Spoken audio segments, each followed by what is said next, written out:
Hello, and welcome to a very, very, very belated recap of games that I made or worked on in 2022. If you haven't seen one of these streams before, I normally don't talk about contract work or help that I've given other developers on games that aren't my own, so in this case I won't be talking about the away team or Capes or Ex-Zodiac or anything else that I sort of lent a hand to in the preceding year.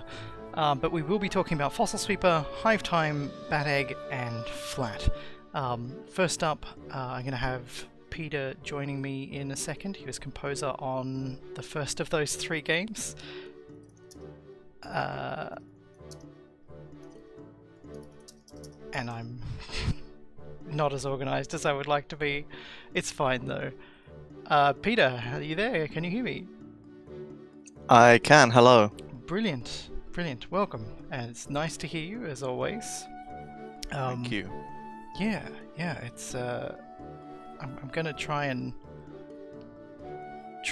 not spend a super long time on all the things that we're gonna get through today, but I'm very happy to be at a point where we can talk about the work that we've been doing on Bonesweeper, or actually, to step back a second, I started work on a prototype that I called Bonesweeper in, I don't know, March, May 2021, sorry, and when I decided to work on a larger game, the title Bonesweeper was sort of a working title, and it wasn't until sometime during 2022 that I started to solidify what the final name would be, which is Fossil Sweeper.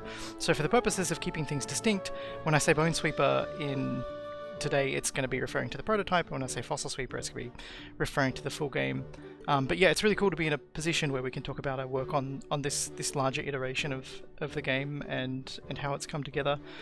Normally, I like to let my collaborators explain what the game is, so in your own words, how would you describe Fossil Sweeper? Right, so I'm trying to do this in a way that it's not going to sound too reductive, because there's like I suppose the thing about this game is that there is a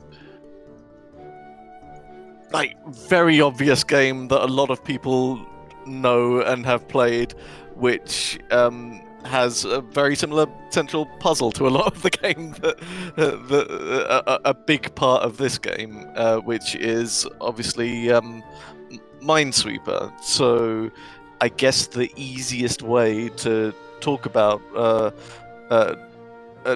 Fossil Sweeper is to say that you are digging up fossils, and you're doing it in a way that is similar to the game Minesweeper, but then on top of that you have various other things layered on, so you can go to different parts of the world where there are different sorts of fossils. You collect those fossils, and then you can build them up into skeletons and things like that, and there's also this whole museum design and display layer to it, where you can then place things that you've collected and built up and display them how you like in a kind of museum of your own design. And I think the thing I haven't mentioned yet is that there's also a research layer to it as well, where as you collect more things, you unlock different research, which allows you to put more things in your museum and things like that. Did I miss anything significant? No, that's fantastic. That is okay. Possibly more comprehensive than I was expecting at all, and reminded me of a couple of things. Because that's the thing, like, when I'm working on this, it's just like, yeah, there's this miasmic idea of a game, and no specific feature kind of stands out at any one time. I've just got the impression of the whole, and it's not until it comes time to explain what it is that I give my elevator pitch or succinct one sentence description or whatever, and then I'm like, oh yeah, there's like 50% of the game that I'm not talking about here.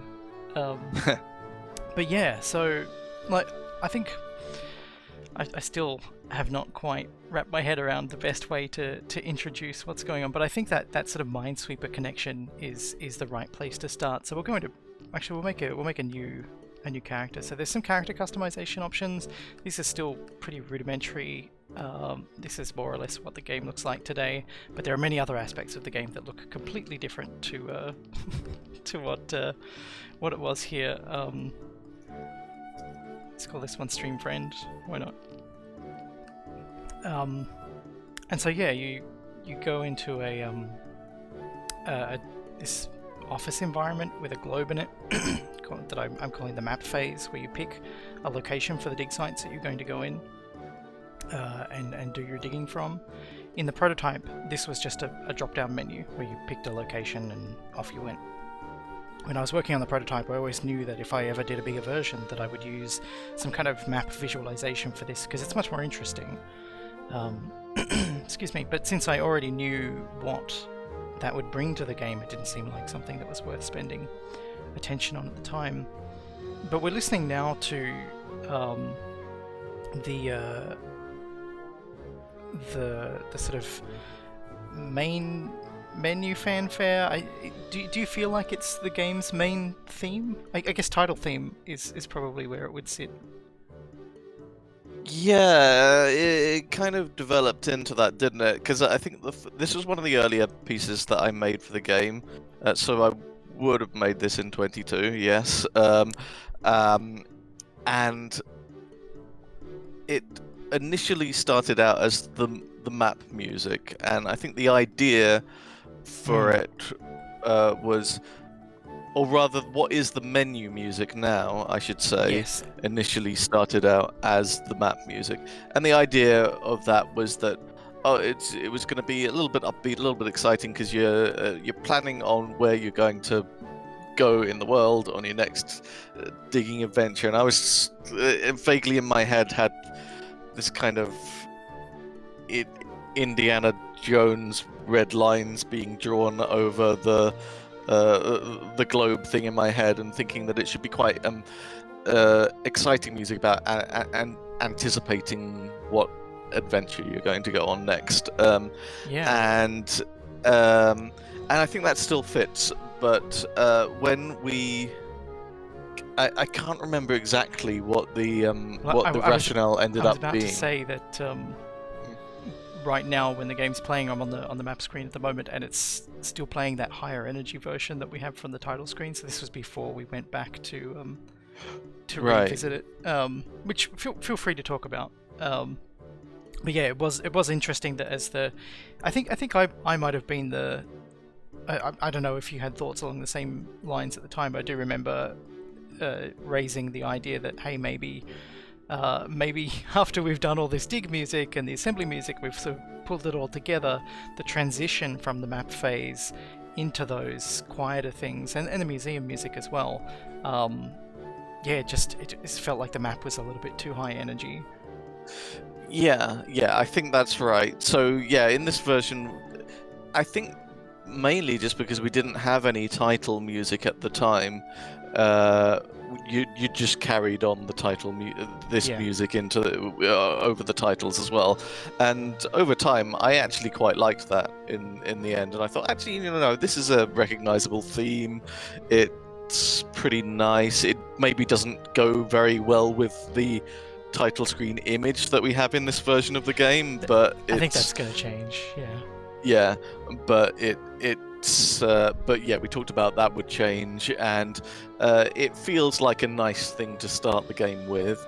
But I sort of agreed with you that maybe we need a bit of a come down from that initial energy to kind of lead us into the levels a bit more, because the tracks for the digs themselves, they're a lot slower, they are more background, they are still quite melodic, and they incorporate some of the same elements, but we wanted to have the idea of it starting out, it would be this nice high energy, or at least mid energy title screen, and then lowering slightly down into the lower energy, more kind of quiet anticipation in the map screen, and then eventually kind of settling into the dig, which is more kind of background and ambient and a little bit cerebral and that sort of thing. And that's the flow that we have going with this now. But yeah, in this version, it was just the same version of the track was played across the menu and the map, and then it would kind of proceed into what we had going in the digs. Yeah, I really like how it's come out now, and it's was a surprise. I completely forgotten that we didn't have. I mean, on some level, I knew that it took us a while to get that second variation going, but it hadn't occurred to me that I would be playing a build that didn't have that. So it was interesting. Interesting. You mentioned the. Well, I think it. Oh, sorry. Go ahead. So, I was just going to say, I think that it took us a while to get the right music feel for the game anyway, just in general. There were a few passes of it early on, I remember. And part of that, I think, was a little bit to do with Hive Time, I suppose, in that... So...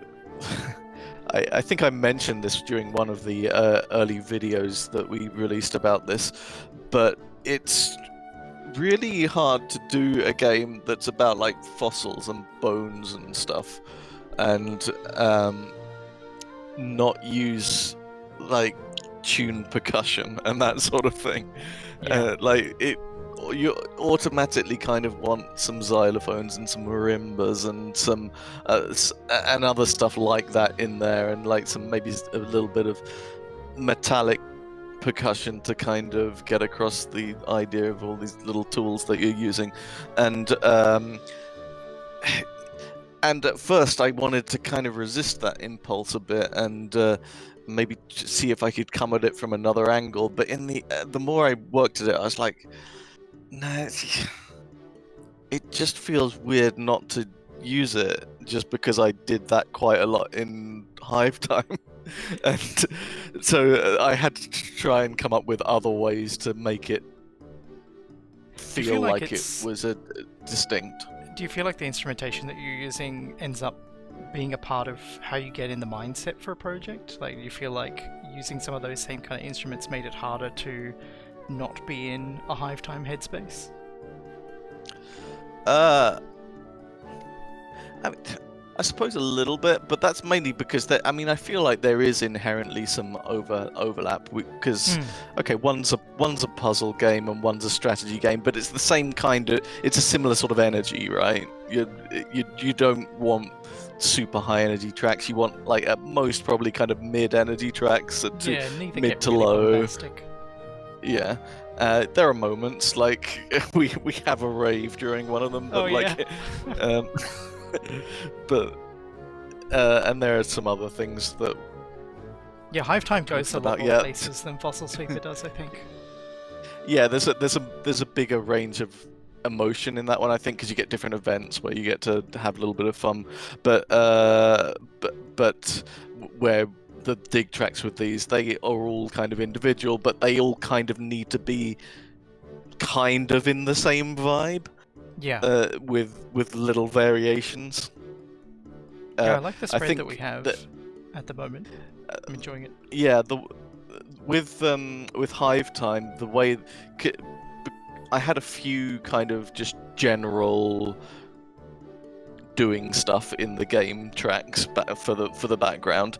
I think I had about 4 of those, and I just to give myself a prompt to think about those tracks differently and make them distinct while being similar in mood.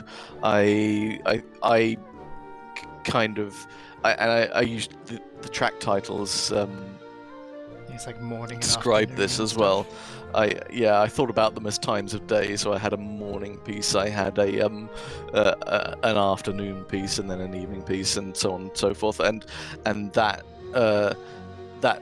gave me a way to think about how they could be different while still being similar, and that had nothing to do with the game, but it was a good kind of framework to write different pieces for the same purpose. Now here we have a kind of built-in way of doing that, in that we are going to have biomes. So well, Well, I'll just For quickly interject yeah. and mention you mentioned the Indiana Jones style travel lines across a map. That was something that I had in my mind as well, and I'm just about to go into a dig site now, and I thought that I would highlight the Oh, actually, never mind. Because I didn't have a starting location, it didn't draw the line out from a different location. We Oh just get right, yeah. the other one. But yeah, that You get a whole little line. yeah, a little line. Yeah. That stuff was something that that I wanted to evoke because it really does. It really does. At least in the culture that I exist in, it really does carry a sense of adventure and a sense of like Yeah. anticipation and excitement. The kind of stuff that we were talking about earlier with the music. Yeah, it all kind of feels like it's come together in a really fun way. Yeah, and in the end, I think I figured out just some ways of making it distinct from the Hive Time track. It's a little bit more textural, backgroundy than the stuff I have going in the Hive Time tracks. There's I introduce a lot of strings in this as well, which weren't really a thing in the Hive Time soundtrack. So I feel like I ended up figuring out ways to give this its own identity, even if the energy is kind of similar in some places. Yeah, I think Hive Time's got a lot more like just irreverence, I guess. Yeah, it's a little bit more, yeah, more humorous, more silly. Yeah, it's a bit of a jokier soundtrack overall. Although we've got some stuff going on that is interesting in this as well. Yeah, in that way. But yeah, it's kind of there's a bit of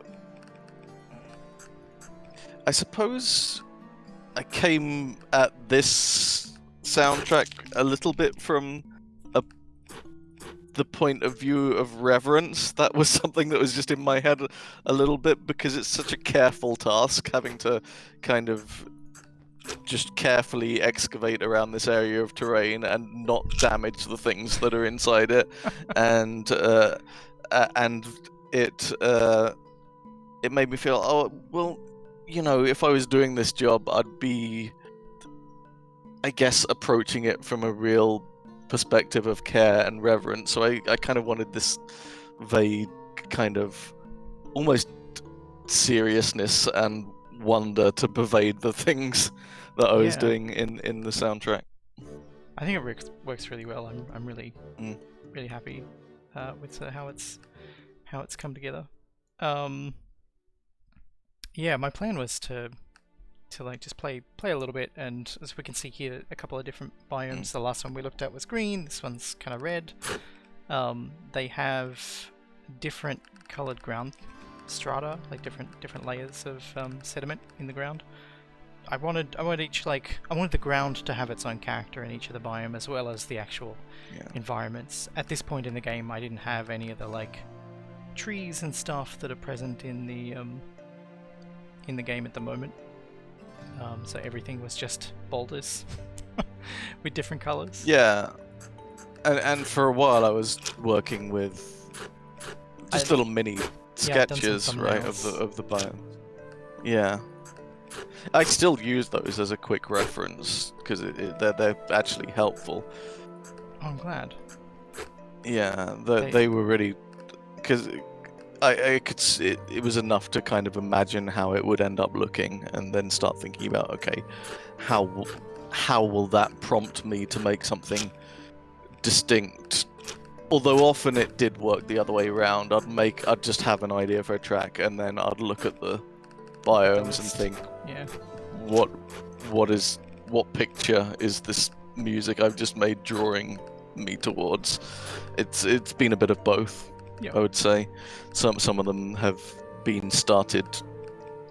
Some of the ideas have come from looking at the pictures, and some of the pieces of music have just felt like they naturally work with one of the pictures more than others. Yeah, and it's been fun to also. I mean, I don't know if you do quite the same as me, but I'll play the game while a piece of music is running with one of the color palettes there, or I'll have have one of the thumbnails on its own in isolation up on another monitor, and I'll just kind of let myself not like in a really focused way, but just kind of in a more I don't know, ambient, indirect way, just kind of listen to the music through that lens, and then I'll try a different one and listen to it through that lens, and in that way kind of explore how I feel about it in each of those possible roles that it could be in. And yeah, it's cool to have some resources to be able to do that. Yeah, I do a bit of that, or like look at some clips of the game from your streams and things like that, and think, okay, how does the pacing of this work with what you're doing?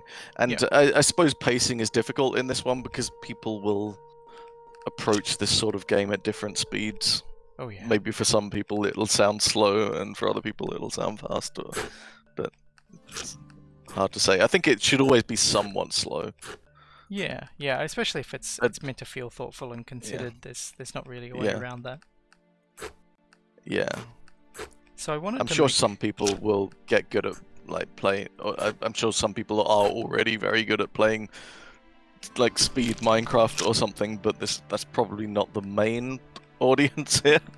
Yeah, it's true. There are people who speedrun Minesweeper and play incredibly fast, and I want to add some features in that enable that and allow that to be a thing. Yeah, that'd be cool. But one thing I wanted to do is should export really fast versions of the soundtrack for a speedrun mode. Right. yeah. Nice.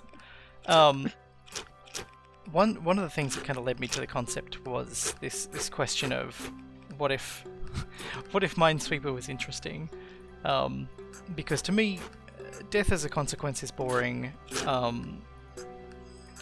And unless it's like getting right into the dark and nitty-gritty aspects, the ordinances of war are kind of boring to me as well. I don't find that stuff interesting, especially when it's not given the gravitas that I think it needs in the world. And so I was like, what does Minesweeper look like if it's interesting and matches my tastes and sensibilities? And one of those things was like, to break it down, Minesweeper is a game about identifying clues and finding the location of things. And so if you're like, you can boil it down to say, I'm just looking for buried treasure, right? And then like, what is the most interesting buried treasure? Clearly there's dinosaurs in my mind. But like beyond just the thematic aspects, I also wanted to make the game approachable, I guess, and interesting to play in ways that Minesweeper is not. Like if you sit down and you play some Minesweeper and you play a big complex map for half an hour or something, and then you make one mistake, that's it. You don't get to ask yourself the question of what is the best I can do with this new reality that I find myself in after these mistakes that I've made. And so the ability to make a mistake and smash a fossil and then find out how well you can do after that setback was something that was kind of important to me. And the moment that I decoupled mistakes from endgame states, that opened up this idea of having some like special abilities or limited use abilities that at the moment in this build I've got find fossil, where I can click anywhere, and if there's a fossil within a 9-tile radius, or within a 1-tile radius within that 9-tile block, it will reveal that for you. So if you're playing beyond what your skill level is, you got it kind of adds some fuzziness to the difficulty. You've got these little tools in your back pocket that you can use to offset any individual challenge that the random map generation gives you. And I've been half surprised and half vindicated that has a very big impact on the feel of the game and the relationship that me as a player, and I think other people that I've talked to who've played it as well, the relationship that they have to their experience of playing. And how they feel about what they get out of it and what their outcomes are and stuff, and that's been a really cool point. And I think the soundtrack kind of helps reinforce that. Like there's no tension, I don't think, in the dig phase. A little bit, I would say, just a little bit, or at least not the kind of like yeah. You're potentially going to explode yourself if you make a mistake kind of tension. Yeah, it's not that kind of tension. Yeah, it's just a little bit of I guess there's a sense of being careful, and depending on the biome as well, like because some biomes feel like quite welcoming and inviting, and some of them feel a little more distant and lonely, I would say. Yes. And so when it's been one of the kind of lonelier ones and more distant ones, I've maybe brought out a little bit more of the a kind of sense of being a bit lost in them. Yeah. Is perhaps a thing. So maybe there's some tension in that, but it's not really a tension that has anything to do with the actual puzzle solving. It's more about the environment, I would say. Yeah. And I do like it when it kind of gets a bit airy and meandering, I guess. I find that fun in the soundtracks when that happens. And sometimes it'll move through phases as well, where there'll be a section that feels lighter, and then a section that feels maybe just a. I wouldn't say the soundtrack ever gets super dramatic, but maybe just gets a little bit more dramatic, or there's just a shift in mood somewhere. Yeah. Just to, and I think that's just to keep it interesting. Yeah, it's some while good, people good listen variation. to it. I often think about when I photograph sunsets, and like every sunset is interesting and has its own character, and that character evolves over time, and like what might start as a I don't know. It's hard for me to think of any of them as bland, because I find them all like fundamentally intrinsically interesting. But Right. some start out with less color, or less texture, or less detail and stuff, and that might change or dramatically across the course of an hour or two. And that's kind of something that I think in the soundtrack here, when the tracks are kind of moving around and going in and out of some of these kind of different states that you were talking about, or different feels, or different moods, or different levels of energy, that kind of does reflect the natural ebb and flow of the environment sometimes. I like that. It's a cool thought. Yeah, there's a challenge maybe in then getting it back to where it was before sometimes as well, because they all loop, which is a difference again from what we were doing with Hive Time, where they just play, and then we had these little pieces to stitch parts of the soundtrack together, and also moments of where there just wasn't any soundtrack playing. With this, there's always music, and it is a loop, and so people are going to be hearing the track probably a few times while they solve the puzzle. Yeah. So it needs to feel like it transitions reasonably naturally from mood to mood, and then back to where it started again. Yeah, I gotta say, I have always been, when it comes to this soundtrack, and I guess your other work where I've heard it here and there, when you've done that kind of thing, is I've been impressed by your ability to bring things back and allow things to loop, and for that to not feel jarring or gratuitous. Like it doesn't feel out of place, I guess, in this, which is yeah. Every time a new thing's coming on, I'm like, how does this end up resolving back to something that can transition back into itself? And it's always fun to discover and find out how it does go about that.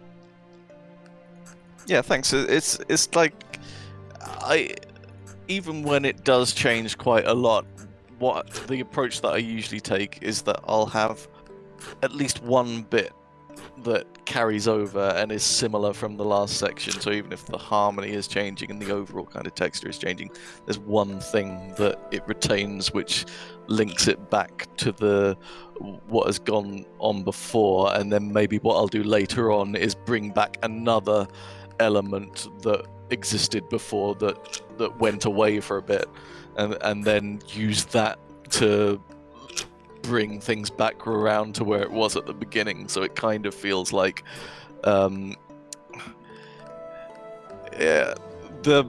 hasty analogy that I'm going to use that probably doesn't work, but it's the first thing that I thought of, is that you've got like a party that has all of the same guests in it, but some of them leave to go to the kitchen, and some of them come back at some times, and you've got a different combination of guests in the main room, and then somehow at some point you end up with the same guests that you started with at the beginning in the main room, but it doesn't matter, you don't really notice it, because all you've kind of noticed is various guests leaving and entering at various points, so it just kind of all kind of blurs together nicely. I like that's my weird analogy. No, that's cool. But yeah, I remember particularly with the I think the assembly phase music, which we'll get to as soon as I dig up another foot. Is every time I listen to it, and like might be seeking through it or might be looking at stuff, and I just like am surprised that it loops cleanly and feels like it. Yeah, I don't feel like I noticed the loop point. I know it's there, and only because I'm intimately familiar with it do I end up being conscious of it. But because of the way that starts, it's got the do do do do do do. Yeah, like when it loops into that, it doesn't feel as abrupt as it does at the start of the piece. And we also have like an introductory element to that, which I think even amplifies that even further in a really fun way. Yeah, so this is that's something that we haven't rather usually done in our looping tracks that we've done so far, which is to have an introductory section and then go into the loop, which is perfect. It's perfectly feasible to do. It's just not something that we happen to have done very much, and yeah, I think that does help, where you have that introduction, and then so when the loop comes, you don't necessarily immediately notice that it's a loop. The way that I've built most of the dig tracks, by contrast, I suppose, is that they kind of start out pretty low-key and slow, and then I build in layers gradually as... I'm going to continue this analogy, even if it's terrible, as No, more guests arrive at the party, and then some of them go to the kitchen, and then some of them come back, and then something happens, and everyone rushes to the kitchen for some reason, and then some of them come back. Right. But yeah, with this music in the assembly phase, it felt like, I think we talked about it wanting just a little bit of something at the beginning as the phase is starting to just give a bit of a buffer before you get into the kind of main action loop that's happening during this phase, and so it felt a bit more natural to just have this little mini intro at the beginning and then get into the main thing. Yeah, and the assembly phase in this version of the game has sort of like two modes, and one is the default is kind of like this Tetris thing where you can make mistakes, and you can break something, you can drop it in the wrong place and smash it on the floor, and so yeah, there's a little count in to make sure that you're not like thrown into it too quickly. Yeah. Excuse me. Which that introductory bit that we were talking about feels like it helps cover that, and in a way that makes the game way more friendly than it was in the prototype. I have this big warehouse environment as the background for the assembly phase, and it's quite large. I wanted something that felt like it could be appropriate for a giant titanosaur or a tiny, theropod like Compsognathus or something. Where you got your little chicken-sized dinosaur versus your 3-story house-sized dinosaur. And I want to draw a little bit upon... I don't want to draw too much upon it, but the end of Raiders of the Lost Ark has that big I was gonna say... it's another thing that feels like it draws a little bit from Indiana Jones. It's giving off that a little bit, yeah. Yeah. And yeah, this is fun to put together. I think I need to do just a little bit more work on it, but in general, I like the way that it gives a boundary to the space that you're working in. That it's not solid. Like there's still like some depth to that. I need to do some work with the lighting to make it so that some of the colors of the fossils and stuff are sort of temporary at the moment. But eventually they'll solidify. But at the moment, some of the brown fossils that I have do blend into the cardboard boxes a little bit too much, and these blue fossils blend into some of these blue-grey tubs a little bit too easily. But I think there's work I can do with lighting and stuff that will fix that. But in general, I really like the way that this environment works and the way that it does that kind of scaling. I'll bring up I have a toy Rhinoceros here. Yeah. We don't have the feet. We need some feet before we can build that one. Oh, there's one. Cool. I'll go and build this one just to give an idea of how that scale can shift. And hopefully we'll get a foot here if we're lucky. And this is one of those ones that feels a little bit quieter and more isolated, like the snowy one. Mm-hmm. Yeah, I think the snow one might be my favourite, maybe. I like where it goes and what it does. I need to remind myself by unmuting the stream for a second. I've probably got it fairly quiet.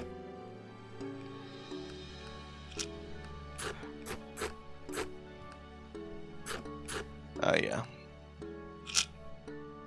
I remember which one we're talking about now. Did I get a foot? Hey, I got 1 foot. Brilliant. So yeah, in addition to this mode with Tetris-style controls, which I had in the prototype, I also wanted to add a second gameplay mode called Puzzle Mode, where it works more like a jigsaw puzzle, where you can move pieces around with the mouse, position them without that time pressure. I like the juxtaposition of the low intensity assembly phase and then this high intensity assembly phase, where in the dig phase if you make a mistake, losing 1 fossil out of 50 or whatever doesn't feel like a big deal, but here it's more immediate and it's more directly in your face, and it does feel a lot more intense, and I like that. But I know that some people don't. There are some people who want to play Minesweeper and they want to be relaxed and they want to play the whole game and be relaxed. So as an alternative for people who are less comfortable with the pressure of the real-time stuff, I want to have that second mode, and it's not in here yet. But another thing that we added later on was a second variant of this music that is less intense and more more in line with this more relaxed way of approaching things. Yeah, I suppose the other thing that I would say about this soundtrack-wise is that there is in the action version of this mode, there is something a little bit sillier about it in feel, right, than the rest of the game, because you've got these things dropping from the sky and you're slotting them into place and they might smash, and it's a little bit more manic, a little bit more frantic than what's going on elsewhere. So I guess this is one of the areas where it let me get just a touch it's a little bit goofier more with where I was going with the soundtrack. So I hope yeah, got some of that across in Yeah, what I was it's doing with the fun. soundtrack there. Very early on, I wanted to have some scaffolding up the side of the screen and have your avatar climb up and down the scaffolding and like hand the pieces to your mouse cursor or whatever, or throw them off the scaffolding so that they fall down into the play space. And while that was a really cute idea, I eventually felt like the experience was stronger and the game was easier to play if I didn't have all this diegetic UI, which is like in the prototype there were buckets that you like physical buckets in this play space that you would put the pieces into to sort them or put them back into the queue and stuff, and so it was an extension of that. But as I stepped away from that, it all felt a lot cleaner and a lot nicer. But yeah, once you build a skeleton, makes sense to me. You can go into your museum, and this version this version of the game skips over, like, obviously it skips over a year's worth of development because I didn't really start properly until the beginning of 2023. So prior to this museum thing, there was a generated space that automatically just put every specimen of a given species you had in a line, and then next to that the next species in a line. And so I had a save file where I'd been testing for quite some time, and there were like, I don't know, 60 skeletons of giant sauropods running off into the distance. I know it's not what I wanted, right? Like, I just needed something temporarily to allow you to see the things that you had collected and assembled. But I'm kind of sad that I don't know, I've done enough devlog videos to really feel comfortable that I've shown off all that work in progress stuff. But for some reason in the back of my mind, when I was preparing for the stream, I was expecting to be able to show that off, and then next time we do the 2023 recap, I was going to be able to go, oh, look at how much has changed, but it won't have changed. I mean, it has changed. It's all changed, right? Yes. But whoops, uh-oh, that's not what I wanted to do. Just click and drag on the edge of the screen. So that's another thing that I've stepped back from, is this idea that, again, wanting to make everything feel kind of diegetic and in the space, is that you would originally pick up items with your avatar and then walk them to the other side of the room. And like, if you're just moving one skeleton around, that's fine. But if you've got a room that has, 20 specimens in it or even more, that becomes very tiresome.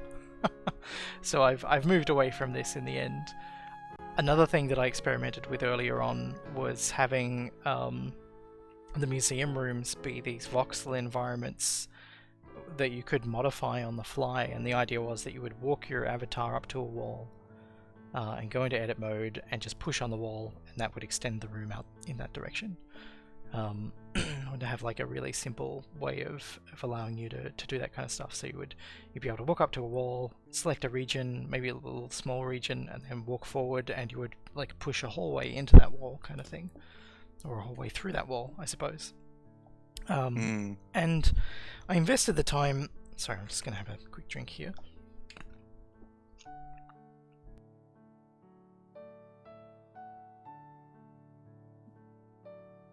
I invested the time in coming up with a proof of concept and, making some of that editor interface so that I could have an understanding of how big it would be and how much work would be involved. And in the end, I decided after spending that time that it really wasn't where I wanted to be. In terms of keeping a limit on the game's scope, it made sense to just, it would have been too much work, I think, to come up with a streamlined interface that felt right and also felt like a part of the rest of the game.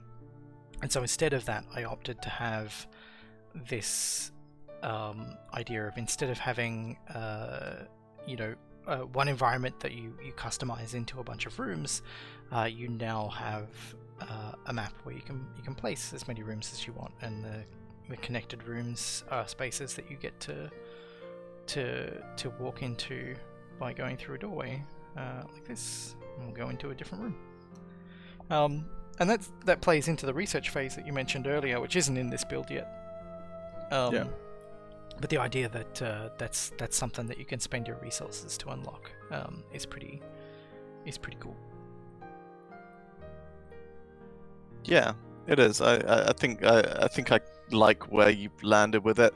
I do remember that version where that you're trying out. I believe I remember the version you were trying out where the walls would get pushed, and I kind of liked that as an idea. I think it's quite kind of cool and playful. But I think what you ultimately ended up with is probably a bit more sensible. Yeah, it's yeah, it's interesting, and I'd love to revisit it for another game. But yeah, I think for what Fossil Sweeper is and what it wants to be, this whole like pre-made authored room shapes and separate rooms works better. The thing I would have to concern myself with if I did have that editing interface is like, where does one environment end and another begin? Because if you've got a museum with 100 rooms and each room has 20 specimens in it, I don't think I can reasonably render several thousand skeletons or whatever. And right, and I'm hoping to have like NPCs wandering around your museum checking out your stuff as well, so it's like it gets really big real fast, and being able to just kind of go, okay, well the room is this big, and as much as you can fit in the room, go hog wild, no worries. I don't have to worry about, well, I mean, I may still have to worry about, but I don't have to have the same kind of optimization concerns. Like, it simplifies a lot of stuff in that regard, that I think is was the right decision to move on. And also, like, if the research screen kind of serves this meta purpose as well, of when you go to a dig site and you excavate a bunch of fossils, you end up with a random assortment of bits and pieces, and so it might take you a while to get, I don't know, the skull, and while you're getting the skull you might end up getting 2 spare rib cages or something, and so yeah. So sorry, I'll be back in just a second. I just need to deal with something quickly. No, it's fine. So yeah, you end up with some surplus, and then by the time you get a skull that you need to finish building a skeleton, you've built up doubles of everything else. And so organically over time you end up with these surpluses that build up, and you kind of, your opportunity to erode that surplus in a way that targets the things that you have surplus of and not the things that you have scarce, a scarcity of, like, it's just not something that I wanted to really set the dig phase up to do. Like, I like the idea of having uncertainty about whether or not you're going to find what you need, so I needed something else to push back against those surpluses, and the research phase gives you something to spend your spare stuff on. Yeah, I think it does it in a way that also means that when you find something that you already have lots of, that still has some value to you as a player, you're not finding a bunch of things that you feel are useless or unimportant. You're like, oh yeah, I can use this in some way. And I got a few other ideas for how I can emphasize individual specimens, individual fossils, even if you're not building a full skeleton out of them. And yeah, the misc fossils, which I don't think I have really mentioned here, is that one of the ways that I control scarcity in the dig phase is that some of the things you dig up are not fossils that are going to be part of the skeleton that you're there for. Some of them are miscellaneous fossils. At the moment I only have these ants hiding in amber here. I don't know which ones are big and which ones are small. Some of them are big. Oh yeah, that bug where they walk in circles. Good times.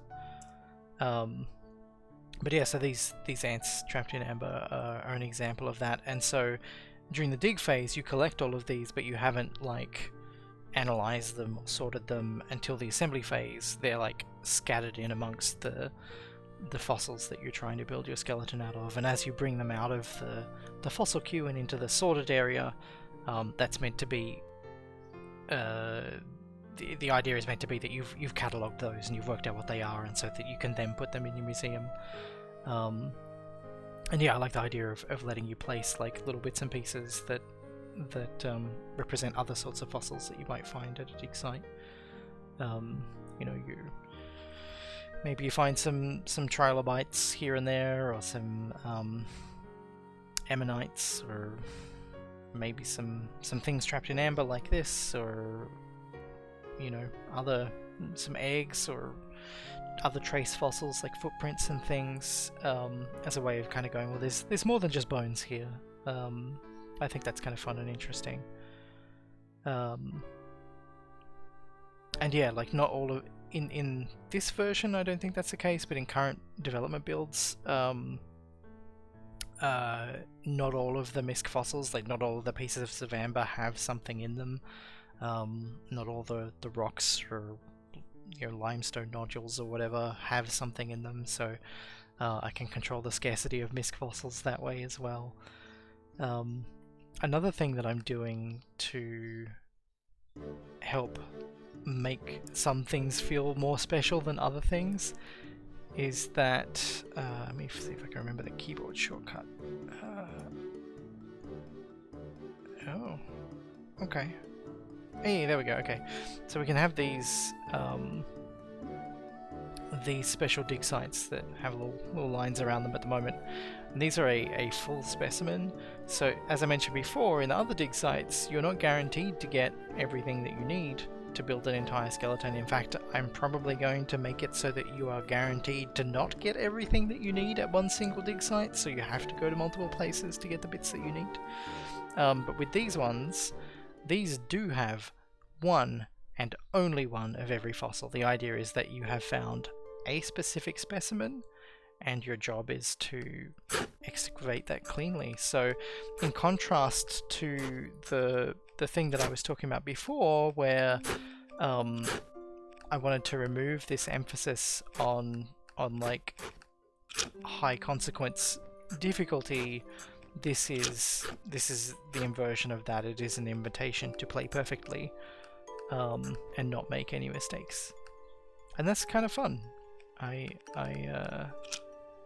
enjoy where this goes. I enjoy what it contributes to the experience of playing. And at the moment, all these fossils are gold. I think they're shiny gold fossils. That'll change. I don't.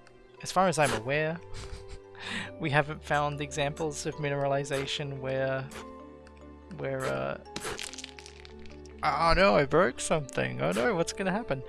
So it's not an immediate like end if you smash something, but it does have some consequences that last beyond just the dig phase, and manifest themselves in a way that may be interesting. So we'll go off and we'll build this one.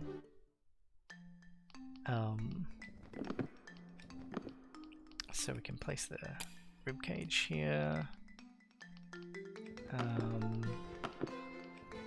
That's another thing that I've moved away from. Like in the prototype, you start at the feet and you build your way up, and you can only build what's connected to the feet.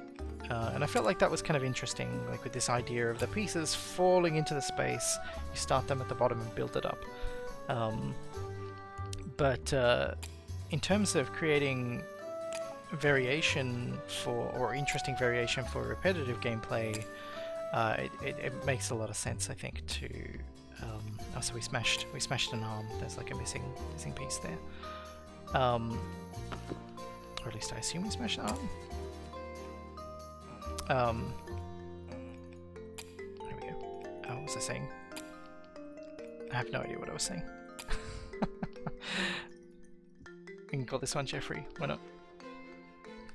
So yeah, because this is like a special unique skeleton, we don't have to like fully complete it in order to be able to put it in our museum. Here it is. Here's our guy. And instead of actually, let's pick that up. We can place that better. There we go. Yeah, so he's got it's got this missing chunk here, and the game's able to indicate to you which bit is missing, which bit you smashed. And while that might be frustrating for some players, I like what it does and what it says, what it communicates about the sort of irreplaceable, priceless nature of of all of these things that we're digging up. Even if all the other skeletons that we build are composite skeletons that are built from bones from many individuals, these full specimens allow me to surface the idea that although we reconstruct skeletons based on input from multiple species, the individuals themselves are unique and specific in a fun way. So the museum music, when Peter gets back, I'll let him talk about the museum music. I am in fact back now. Welcome. Yeah, we just went through and built one of these shiny gold skeletons. Yeah, I was looking at the tail end of that, and I think that's good. I can't remember what we've discussed in terms of whether we wanted a little something at the end of digs. Like some kind of sting for... Yeah. I mean, I'm not going to say no. I'm a fan of that kind of treatment. But as for what's going to fit, I'm not sure. I don't know whether every level needs it, but it feels like it might be nice as a thing at the end of one of those special kinds of levels, and maybe there could be a version of it which is you did it perfectly and you have your full skeleton, and a version of it which is slightly less triumphant, which is you didn't get the whole thing. Yeah, that's potentially interesting. You feel like that would be like one fanfare or something that's common it's just to a few biomes. seconds. Yeah, just a few seconds, just maybe even just a little marimba thing that you get at the end of it, which just says that you've done it perfectly, or you've done it but imperfectly. Yeah. I like that. That could be really fun. Yeah, I'll have a think about that one. So the museum music, I think once we got the idea that we had this main theme music going on in the menu and in the map, it sort of made sense to do a version of that as well for the museum. But for that one, I wanted it to be kind of slower. I thought of the word, and I think this is definitely too grandiose, but I'm gonna use it anyway because I don't have a better one. I wanted to have a more kind of majestic version of of the that music that's in the map and on the main screen, where it's kind of slow and more ponderous, and but also in a way, or in some ways anyway, especially when you have all the layers in, a bit bigger sounding, a bit more expansive sounding, and so it kind of reaches an interesting sort of crescendo when you've got all the layers in. But because of what you were talking about earlier, of having all of these different areas of the museum that you could build up and put different kinds of objects in, it kind of suggested to me that, what would be nice in the museum would be to have layers to the music, which as you go from area to area, you can switch those layers on and off for whatever feels suitable for whatever it is you're looking at the moment. So if you've got a room that's full of kind of giant dinosaur skeletons and things like that, then maybe you want the kind of big version of the theme. And if you've got an area which is you're looking at little mini fossils in amber, then maybe all you want is the little piano thing that's going on in the background or something like that, and various other combinations. So we have the ability to we have quite a few layers now. I added some more recently, but we're not talking about 2023 yet. I was going to say, at this time, it's yeah. just like one static Yeah. piece. And Yeah. we had talked early on about the idea of trying to allow the museum music to be and feel dynamic in a way that responded to the Yes. stuff that the players were doing, or the stuff that players have made. Yeah. And yeah, I think there were a couple of different options that we were bouncing around, and one was like, Yeah. we could bring layers right. up depending upon what you're looking at, or we could give the player control over what is played where. And I had Yes. completely forgotten about it by the time that we got to the end of 2022, and was getting it in my mind that, oh no, we've only got one music piece, and that's not going to have the breadth to be able to do everything. And so it was only in 2023 that I realized that you had actually, I think at the end of 2022 you had sent me the separated layers, and for some reason I had just completely missed that and never gotten around to implementing them, and so it had all slid out of my brain in the meantime. But yeah, I remember now. So yeah, you're right. From early on, we had the concept that we were going to do some layers, and I think that was the idea pretty much from the beginning of this track. But various other things took priority, so for quite a while we didn't actually get around to having an implementation of that. And then once we did implement it, well, we can talk about that next time, but we decided that we wanted to have even more layers than we've made before. And so yeah, I like how it's come out. That ended up. Yeah. And I've had some I don't know if I've passed it along to you, but I've had a couple people comment during streams and stuff that they really appreciate that the museum music is expressing some of the motifs from the map and main menu music. Oh, good. I like that. Yes, there are people who've noticed that, which is cool. Definitely wanted that. Yes. Yeah. Something that's not sort of like a part of the game itself, I guess, is this dev progress thing that I made. I've been doing monthly devlog posts where I talk about the work that I've done, and I wanted to have a shorthand way of communicating the progress that I had made on particular areas. And so I started in Inkscape making like a little progress chart, and I was thinking that I could write something that would then, like, based on, I could give it a JSON file and it would modify the SVG and output an image that had the appropriate progress marked along the visualization. And I got partway through doing that and I was like, well, hang on, why don't I just do this? If I'm making something that's automated, why don't I just do it in game?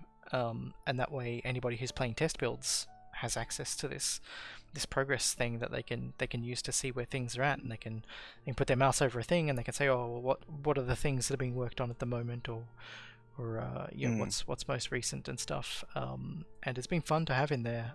You can expand these out and it breaks down into a few different places, and so Dig gameplay is kind of feature complete at this point. There's room for a lot more polish for sure, but it's like, as far as the bare minimum, that if I had to ship it today, the gameplay in the dig phase is kind of pretty close to where I want it to be at. So yeah, I think it was fun to. I don't know if this is of any value or use to you, Peter, but it's definitely been helpful to me to be able to just grab a screenshot and stick that in my devlog post rather than have to make something new every time. Well, I think it's useful for me in terms of just being able to, without having to kind of bug you about it, have a good idea about where we are in terms of completion and release plans, because I think that something that has become a factor, probably for both of us really, and this, I would say, really kicked into gear, for me at least, towards the end of 22, no, same for is me as well. just having various other things going on, taking attention away from this project, and so then it became a whole concern of, okay, am I going to be able to hit the times that I said were realistic before, because they're starting to feel a bit less realistic now. And so it was definitely relief to me, at least, that you were going through some similar similar sort of concerns, and Yeah, so yeah. it just I kind of worked out that we I were tried both to able to slow down a bit. emphasize that you were definitely not the bottleneck on the Yeah, project. Yeah, other commitments. because I mean, it's how things go, right? Like, yeah, I I don't want to speak for you, but for me at least, yeah, I have a budget for this project, but yes, it's not huge, and it would be silly for me to not take on some contract work here and there to yeah, help pay some bills. So, and hmm that did gobble up quite a bit of time in 2002 and quite a bit more time in 2003. Um, but yeah, it's I'm glad that I've been able to sort of communicate the status of things effectively. Then, if you've been in a yeah, similar boat. because I definitely never want to be the bottleneck, so it's kind of important for me to understand that, okay, whatever's holding this up, I'm not the last thing that everyone's uh, Well, waiting for. Even though music often does come quite late on in the project, I like to kind of try and get involved as early as I can, and yeah, I don't want to be the person that everyone's waiting to finish. So it's just good to understand that, and looking at something like this, I could see, okay, I'm looking at this, I know without having to talk to you that this game isn't coming out in 2 months or something like that, and so yeah, I'm all right for a bit, and so that gave me the space that I needed to do the other things that I've been getting involved in and have been sort of increasing uh, over the last little while. Yeah. yeah. Conversely, for the kind of development that I do, and like particularly, it's like I hesitate to say this is a solo project, but I do think of myself as a solo developer for the most part. I feel if I call this a solo project, I feel like it's erasing you, and that doesn't seem appropriate.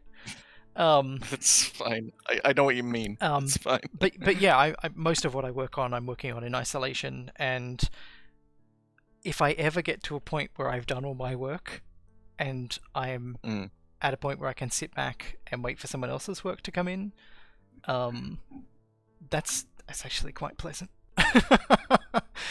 Yeah. Even if it might feel stressful at the other end, it's nice for me to kind of go, okay, well, I can take a break. I'm not focused on working on anything, and just take it all in as a whole, or I can do a little bit of polish here without a lot of time pressure, and so some of that breathing room is nice when I get it. Yeah, well, we can maybe talk about this more in the next thing, but something that I think we have definitely talked about is that.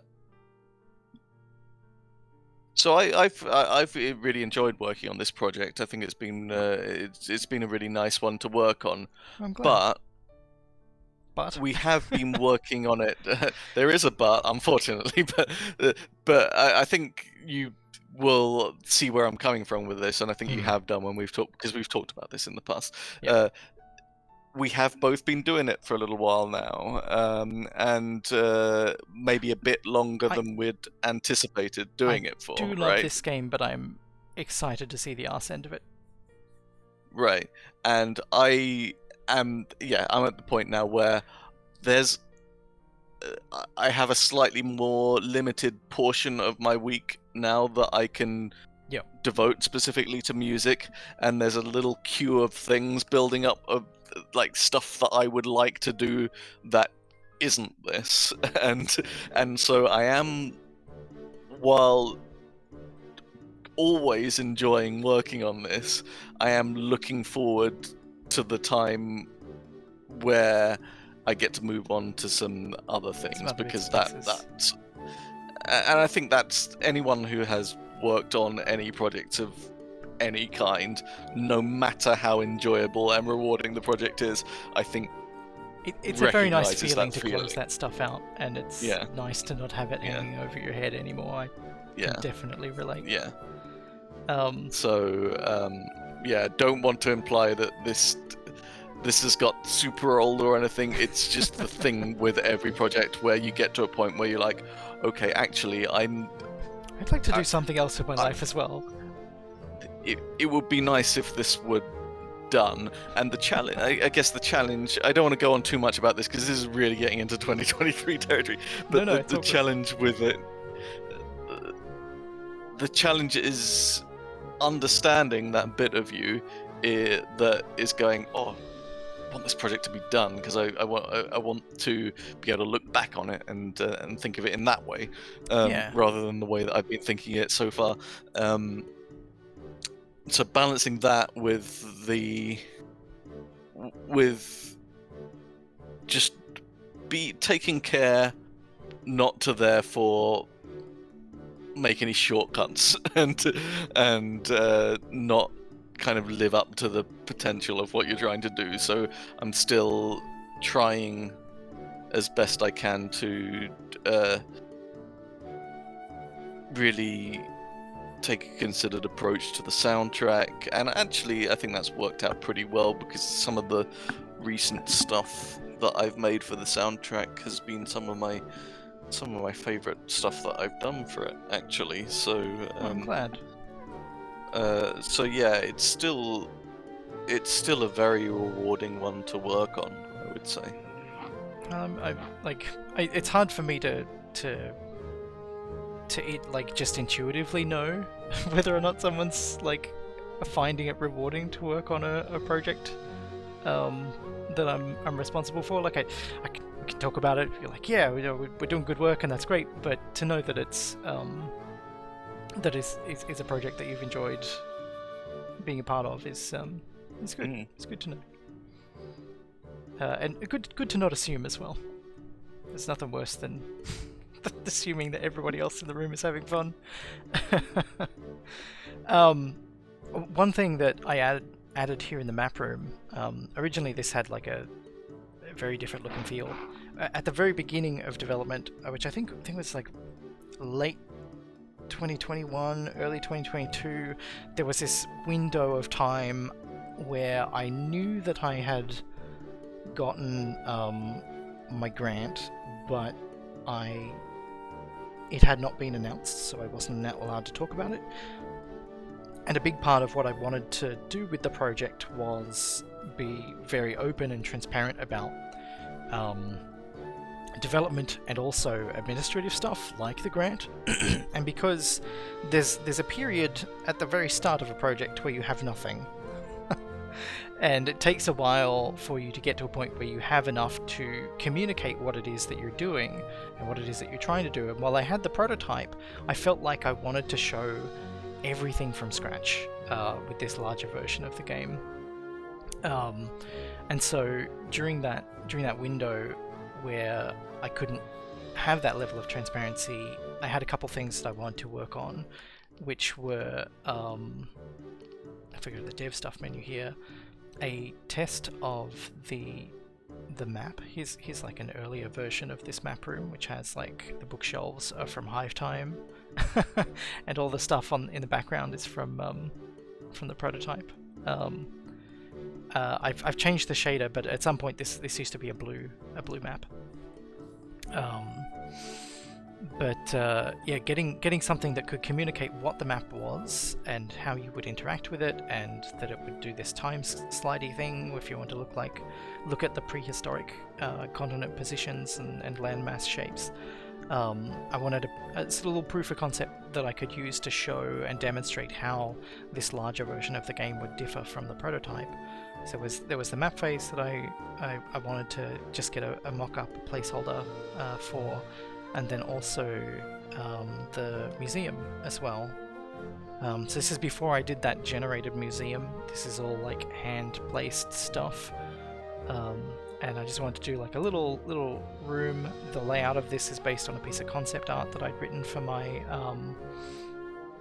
grant application, which basically showed a bunch of people walking around a room, basically from this camera angle, where there's some kind of pterosaur up on the ceiling, and I think it's a Triceratops and maybe a Tyrannosaur or something here, but I didn't have a Tyrannosaur, so I just put the Stegosaurus there, and some little cabinets with display cabinets with misc fossils and things in them and stuff, and wall displays. But this was like a really quick and dirty way of going, hey, the prototype had nothing like the museum. There was a showcase button you could click on, and it would just like put the assembled skeleton in the middle of the screen, and it would rotate around so you could look at it, and that's pretty much it. But there was no avatar, there was no like environment that you walked around, no sense that like in the prototype it was like, this is the Deinonychus, you have made 15 of these. There wasn't like 15 skeletons, right? So yeah, during that early period I spent a bunch of time putting together these little mock-ups. There's a few other bits and pieces here. I have while I was working out how I wanted the interface for the museum map to work, set that up as a little isolated test thing. I don't know how the game might crash because I don't use these very much. But yeah, this was my test environment for seeing whether or not tiles worked properly. And the camera controls are completely backwards, which makes it fun to mess with. But you can see some of the ground stratification stuff happening here, although it's got Zed fighting there.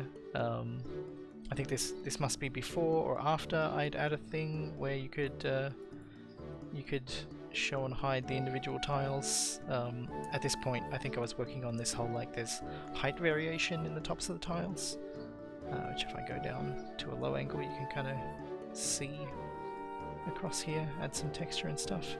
And while that's a little bit different in current... Well, okay, never mind. I don't have a quit button on that. Yeah, assembly stuff, which is clearly not behaving properly either. And yeah, move test was a little test of the avatar movement system for the museum phase, where I wanted to have like a point-and-click adventure style controls for moving around.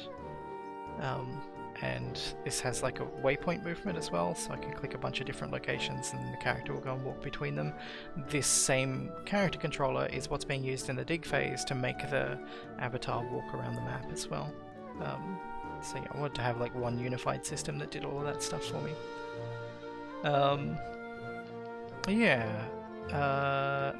Another thing that I did... Oh. The new... For some reason it's got an unknown player here. I don't know what that's all about. If I can load up the one that we just started here.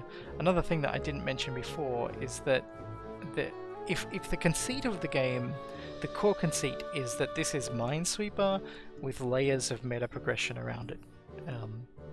So each digged site that you do, each Minesweeper style puzzle you do, contributes to exposing, unlocking another phase of gameplay, which is this skeleton assembly, and then that contributes to like being able to put stuff in museums. And so there's kind of shells of meta progression sitting around the dig stuff at the core.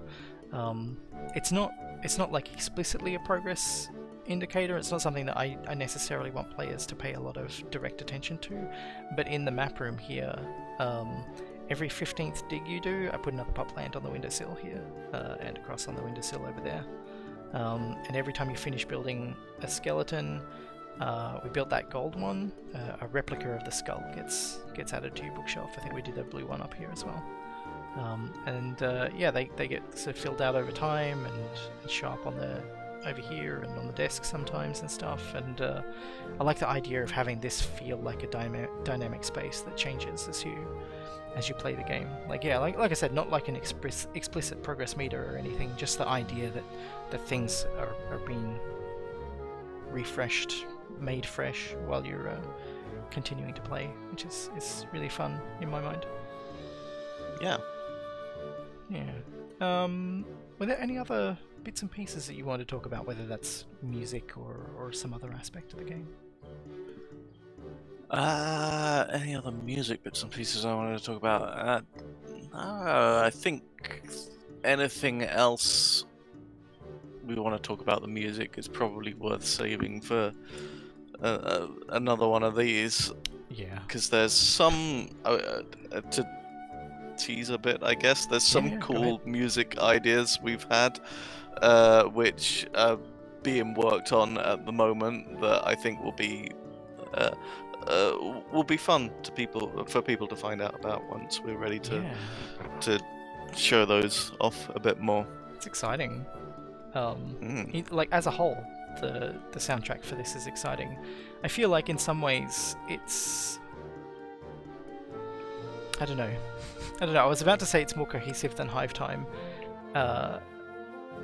but maybe that's more that it doesn't have the breadth of Hive Time. I feel like because we went with this whole like every event is its own story and potentially has some bespoke music for a whole bunch of them. They do exist in very different spaces, whereas I think this game, for the most part, things feel a little bit tighter,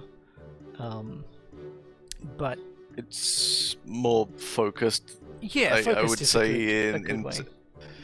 Yeah, I mean, the Hive Time soundtrack was very a lot of fun to work on, in the sense that, you know, one bit you might be doing a tune for like bees that are in trouble with the wasp law or something, and another time they might be celebrating a birthday, and another time they might be visited by a bear, and like and another time they might have the Beatles visiting to do a performance. So there's like all sorts of kind of places that you can go with all of that. And this one, the vast bulk of the soundtrack is because it's the place where people will probably be spending most of the time in the game, is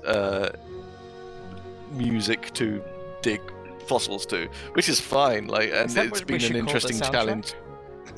Music to dig fossils. Music to dig fossil, as a subtitle, maybe. Yeah. It's been, as I say, it's been like an expanded version of the challenge of making the music in Hive Time for when nothing specific was happening, when you're just doing the general gameplay and you're not in an event. There's thinking of ways to keep that interesting, you know, and keep that somewhat varied while not feeling like a piece of music is massively out of step with what you've written already. Yeah. So from that perspective, it's more focused, and there's more of those tunes as well. There were 4 of those types of tune for Hive Time, and then those kind of little stitching pieces that we put between them, and I do like those interstitial bits. I feel like they like. I'm going to mention it a bit later when I'm talking about Hive Time specifically, but I think one of the changes I made in 2022 was to change the ratio of music to silence. And in my mind, the idea of the silence was it was just like let the ambient soundscape occupy the space for a bit.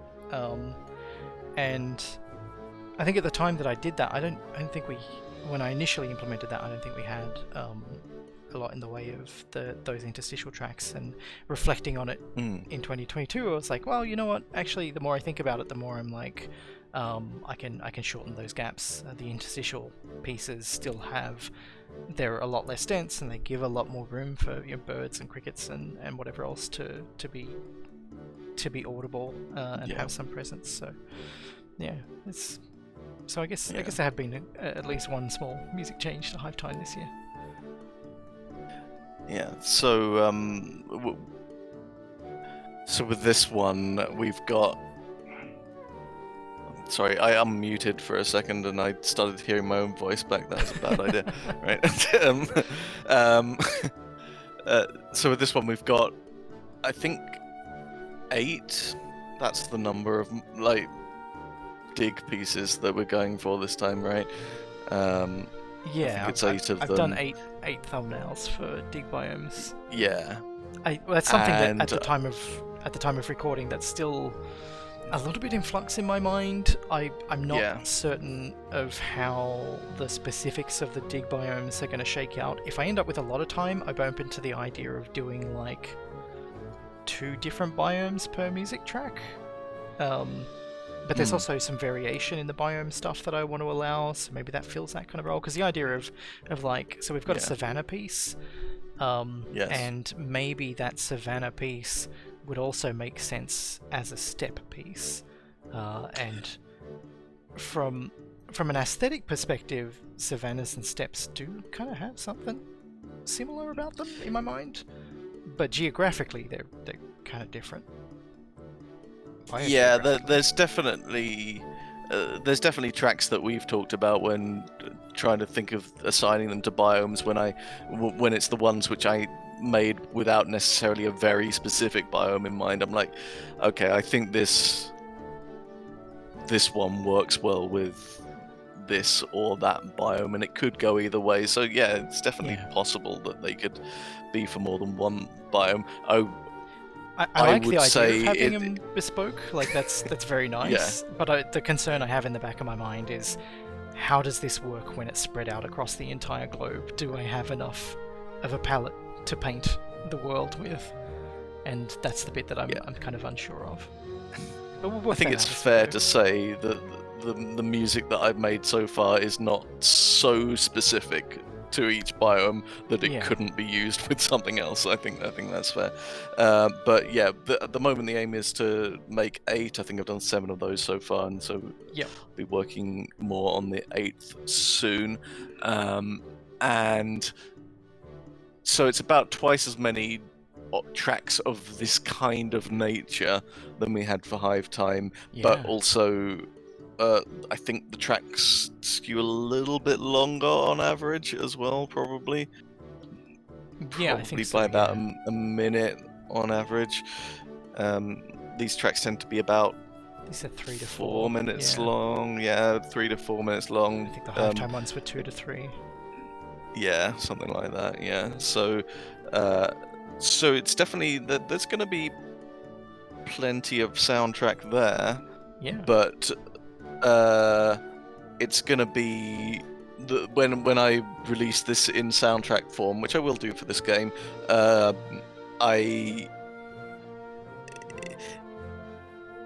I think the soundtrack is going to have a somewhat different feel to what's going on in Hive Time, just because there's a little bit less mood variation. I feel like this one is one that you could kind of the structure just would be kind very of different. You could stick it on and just kind of relax to this one for a while, and it would probably be quite chill. Or if you put the Hive Time one on, you're like, oh, this is nice, ambient, peaceful kind of afternoon breeze thing, and then suddenly a bear attacks. Right, yeah. Which I don't know if we have the bear attack music in there. It's interesting for me to. I think it's the consequence of the bear attack, right? So you get like a bit of. You get we have generic good thing happened. Yeah. Neutral thing happened. And those ones are quite short. And bad thing happened sounds. So yeah. We don't have anything like that for this one, but I am going to have to think about the track listing for the soundtrack for this though, because where do you put in a soundtrack like this the assembly music? And I don't know. Yeah. I don't know at the moment, because it's a little different from the others. It is. I wonder whether if the title theme is high energy and big, you put that up front, and then the assembly music on the end. And that's. Yeah. And because everything I else think that's probably fits how I will end up doing it. Yeah, I think we'll do it like the flow of the game at the start. So we'll have yeah, that makes sense to me. So we have main menu music going into map version of the main menu music, going into the dig tracks, and just have all of those. Maybe break that up. Let's see We can come see back if that into like works. the museum music to The break it up. research music, research maybe, too. because that's still kind of low key. That's kind of an interesting track, Yeah. but it's still fairly chilled out. I'm looking forward to talking about that one. It's fun. Yeah. And then we can bring the energy up again, maybe at the end with the assembly music, and probably finish off with the track that we're not talking about yet. Yeah. Yeah. Mm. Yeah, I completely forgot that we had another thing that is like very in its own space on top of those. Mm-hmm. Yeah. That seems like it would be a fun way of doing it, but yeah, we'll figure that out more when we get to it. Yeah. Yeah. Well, I'm just looking through the rest of my notes here, and I don't think there is anything further on the Fossil Sweeper front that I needed to cover or talk about here today. Yeah, you're again, you worked on Hive Time and Bad Egg, so you're more than welcome to hang around. But I don't need you to feel like you're tied to the chair if you have other things that you need to disappear and do. Yeah, I probably will drop off now just because it's getting on a bit here. It's getting a bit late into the night, so yeah, I hope the rest of the stream goes well. I would like to look at this later actually, because I actually don't have any idea about Flat because I wasn't involved in that one at all, and I would kind of like to know about what's going on with that game. It's, it looks interesting from the little context-free thing that I have at the bottom of the screen there. When I mention it, I offhandedly describe it as my sci-fi first-person ice skating combat game, and then move on, and people are like, wait, what? Okay. Yes, I will have to check this out later because it's one that I have to admit entirely passed me by in the last. I think that makes sense because I made years. it in 2012. It was the very first game jam that I participated in. Oh, and so okay. it turned 10 in 2022, and as part of that, I did a bit of an update to it, which is fun. Oh, that's cool. Okay, yeah, I'll definitely I'll check that out. I even made this fancy T-shirt that I'm wearing. Oh, hang on. Which is like a special 10th anniversary T-shirt that I made on top of the previous designs that I've made available. Very nice. But yeah, I love that project. It's a lot of fun. I'm looking forward to talking about some of the changes that I made for it in 2022. I like that I can still say this isn't quite late enough that I can't say last year and have that mean 2022. But this is definitely a lot later than I would normally record one of these. But yeah, thank you again for joining. It's always a pleasure to chat about this stuff with you, and it so far has been an equal pleasure to share Fossil Sweeper with you. Yeah, it was great to catch up about it, and I'm sure we'll talk more about what happened in this past year quite soon. Very soon, hopefully, yeah. Fingers crossed. All right. Take care. Have a good one. Stream. Cheers. All right. Bye. See ya. All right. Well, again, thank you very much to Peter for joining. It was fun to talk about Fossil Sweeper and get some of his thoughts and reflections. Next up, we're going to talk about Hive Time, which I'm going to bring up here.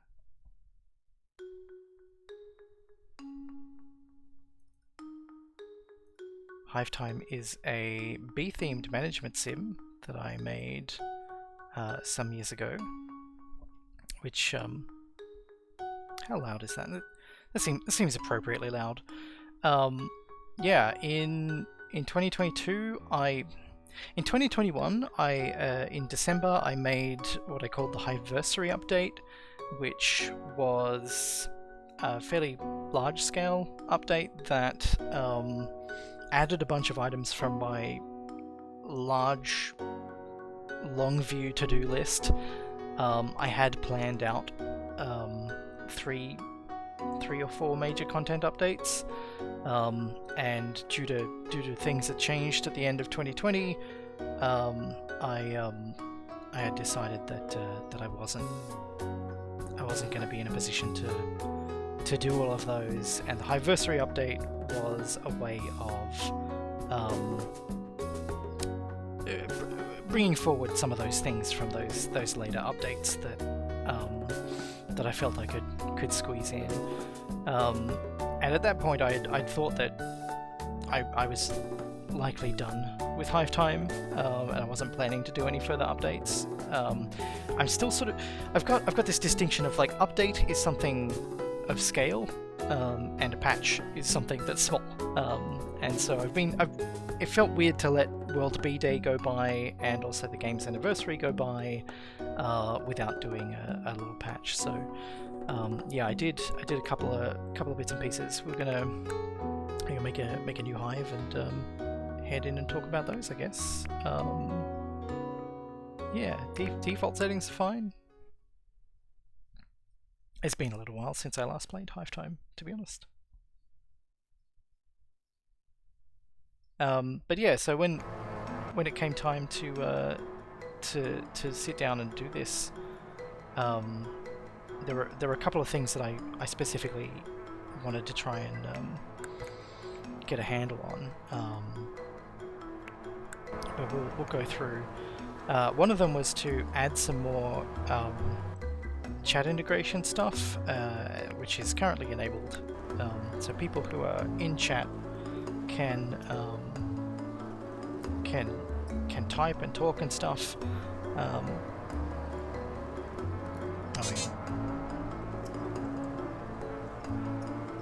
There's me. So yeah, it's like all this stuff was already in the game, the chat integration in general, which is fine. It's great. But there are a couple other things that I wanted to do that weren't previously in, just to make stuff feel a little bit more engaging, a little bit more interesting, a little bit more exciting in some ways. And the one that I hoped would stand out the most was this conga option, where it would. I gotta wait for some friends to bring some resources back. This conga option now. Oh, we got a Peter as well.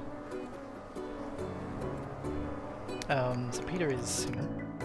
There he is. Right here. Can zoom in. And I can't remember how to drive my own game. But yeah, Peter's got a little music trail and specific glasses that are unique to him, and following around. There's also a cheese bee that has my where do I put my antennae? Oh, there they are. Oh no. There we go. Alright. Alright, so my bee antennae. Let me put that on the front rather than the back. There we go. Sweet. Okay, so yeah, the conga thing is kind of fun. Hey Tally, nice to see you. Yeah, so if anybody does the conga command, we'll see that they sort of join the conga chain and dance around the hive, and that's like a little bit of fun. Fun little thing to make things more engaging. You can also sleep. And the bee will just pick somewhere to go and have a little nap, and have little Zeds coming off them, which is kind of cute. Good Queen reference in the vignette there. There's also some new commands for age, I think. It tells you how old you are. There's info, which says what you're currently doing and what you're currently carrying. There's a command that will tell people about the soundtrack, so that if I'm not present and somebody wants to know about the soundtrack, they can get that information with relative ease. There's also Hive Time, which gives a little bit of information about the game itself. I can't remember whether I added it in this. I don't think I did. Yeah, we know about stuff. We know how to play. We've already played this game. But yeah, I just wanted to make it a bit easier to surface information. Like I don't know that I'm always going to be around when people are streaming, so I wanted to have that stuff present, which is kind of fun. in the Bpedia, where's the toggle Bpedia debug? Here we go. In the Bpedia, I added, you know, like each Bpedia page has a B fact at the bottom. We can find out some cool information. I added in 2022. I think I added like 26 new B facts.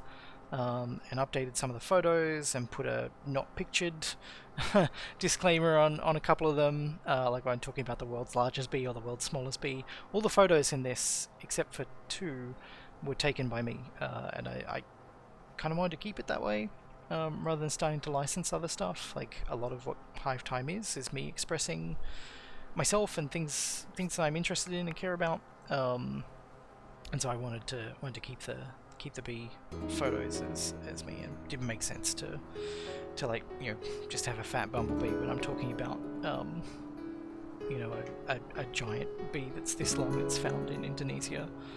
But yeah, so I also added these fact list pages, which show you a list of, when debug mode is on, it shows you all the unused photos as well.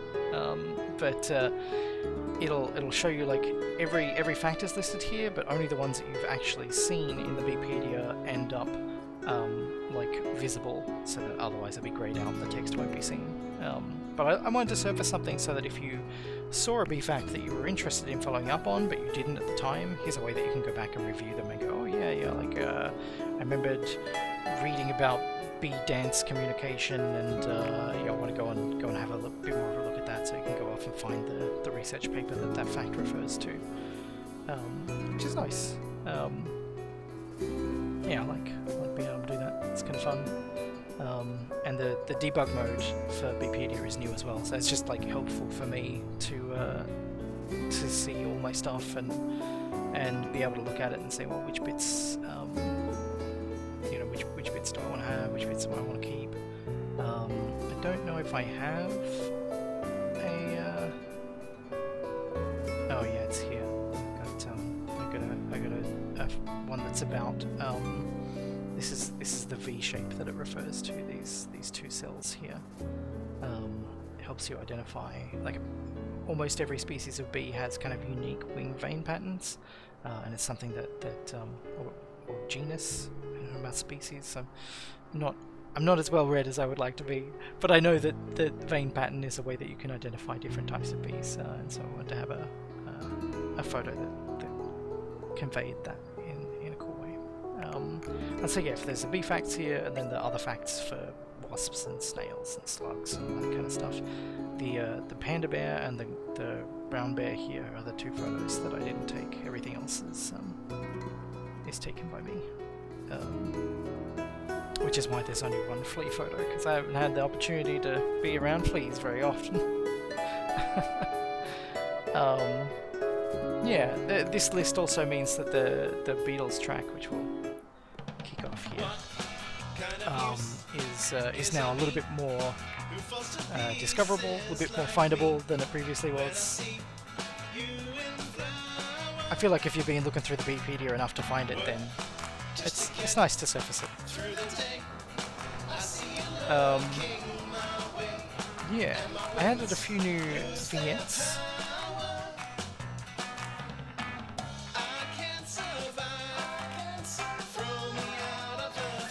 Including some that reference like games about bees specifically, such as this one that is like, this is a substitution, so it's 1 vignette, but there's like 5 or 10 different games about bees that I like that I wanted to reference here, and Epico is one of them. There's a new barracks vignette, which is this one. Yeah, to make it something nice there. And there's also like a bunch of generic vignettes about hats. I don't remember what they are. Oh yeah, there you go.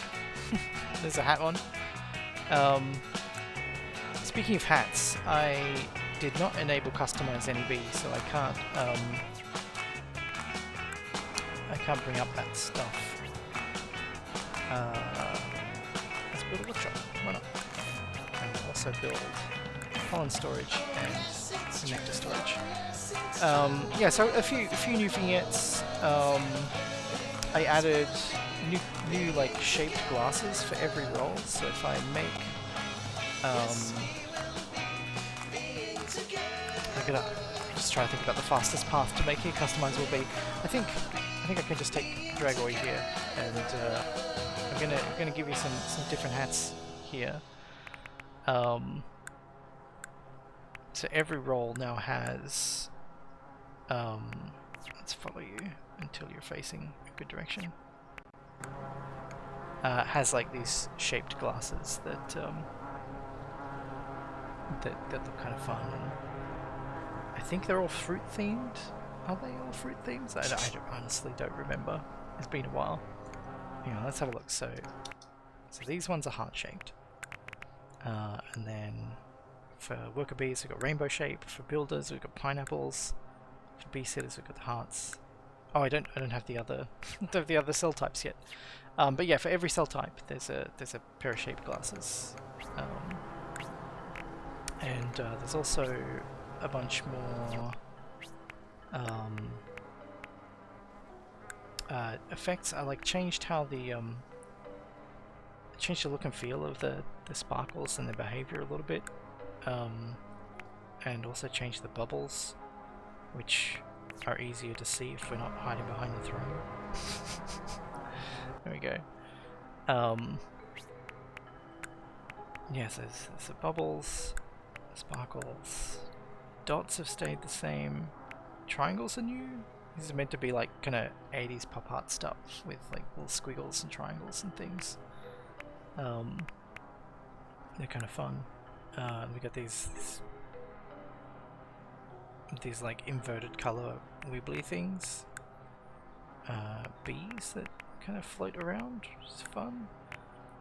Snow that falls. This is the snow sprite from Bad Egg. I was like, yeah, just like whatever mileage I can get out of stuff, I'll take it, you know. Yeah, another thing I did was originally when the game shipped, when you press right on the keyboard, it would move by a step, and like every time you press right, it would move by that amount. So it was like kind of moving in discrete steps. And even though it kind of like smoothly transitioned to each step, it still like stopped and started if you're moving a long way with the keyboard. So I've updated that now so that when you hold down the keys, like it starts a little slower and speeds up to its top speed. It just feels a little bit more intuitive to control, and yeah, I'm happy with how it goes. Because like previously, if you want to just like move it a tiny bit, it was hard to like feel like if you wanted to get the hive centered on screen, you'd be like jumping between half on this side and then half on this side, and it was hard to get in the middle. Another thing that I've changed is the gift voting interface here now hangs around for a little while after the gift vote finishes, so that it's easier to see which item won and not have it be a surprise. Because I did notice that some people who were streaming were like, "Oh no, why are my bees all big?" When the big bees thing came up. So having that persist on screen for a little while felt like it was a good thing to have in there. And this is one of those interstitial music tracks that we were talking about when Peter was here. Oh, sorry, no, this isn't an interstitial track. This is I don't remember what this track is called. This might be the morning one, I think.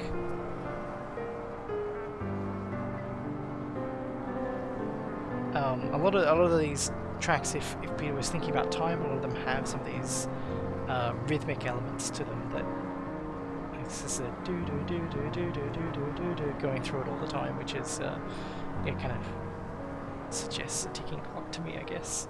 But yeah, we could see that stayed up for a while, and the options that failed got dimmed, and we still have this down here as well.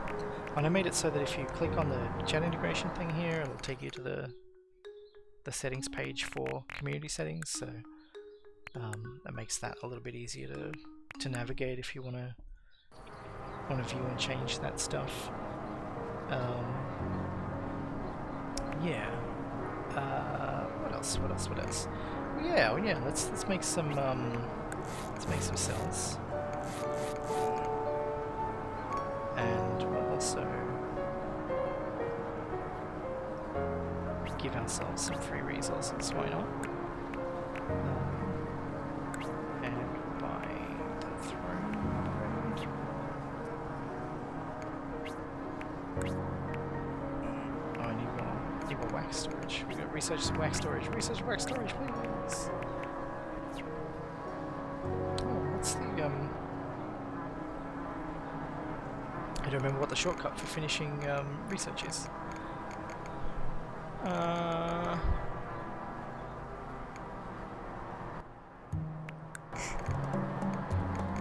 can't find it. I'm blind. Finish research is T. Okay. So let's get some more research going. I can build more wax here.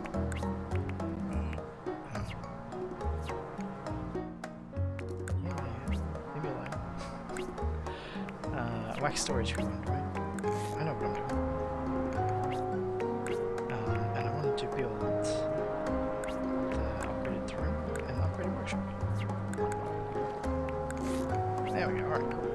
And now I can get the a honey refinery as well. So let's say that you've decided that you want to build a honey refinery. And you're like, yeah, I want to build a honey refinery, but it's in the wrong spot. And then the oh, Peter says that was the Dawn track. Yeah, I think you're right. That makes sense. But yeah, there was a lot of friction for some players of this whole, like, I find it difficult to keep track of and remember the shapes of all the things, particularly for the honey refinery and the jelly refinery, which are mirror images of each other. In fact, every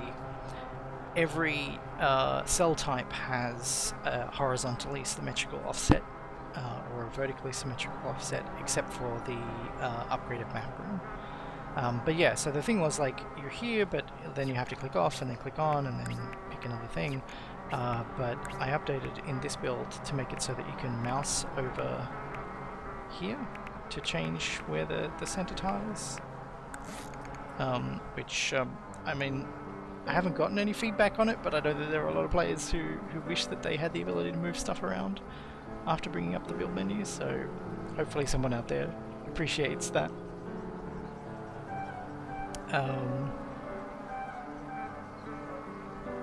Yeah. I think that's mostly it, right? Like, it wasn't, like I said, these are pretty small patches that I made, and it was nice to, like, squeeze in some quality of life things, even though I wasn't planning to do any big updates to the game. And yeah, it was, like, players seem to like the game in general. Whenever I release an update that's got some new chat features, there are a few people who like to stream the game and check out the new bits and pieces, and that's kind of fun, so it makes it feel nice and worthwhile. Oh, thank you. I'm glad that people appreciate it. Actually, I can press M here and M again, and now we've got one of those interstitial pieces. And this one just has piano and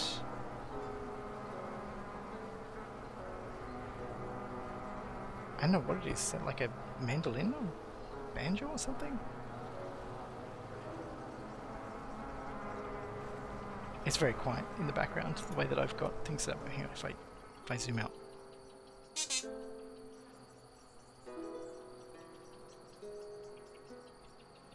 So we can hear a bird in the background and some crickets and stuff. And yeah, these interstitial kind of, like, just little ambient, relaxed, noodling around kind of things going on. feel like they do what's needed there. And so yeah, I think I... Well, never mind. I was going to talk about the duration of the gap between music tracks, but it's fine. This is there's something bad happened to music.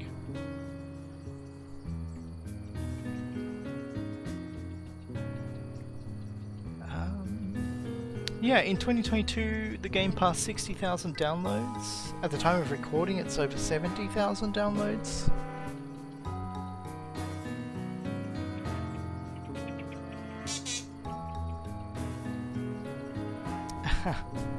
Cheers.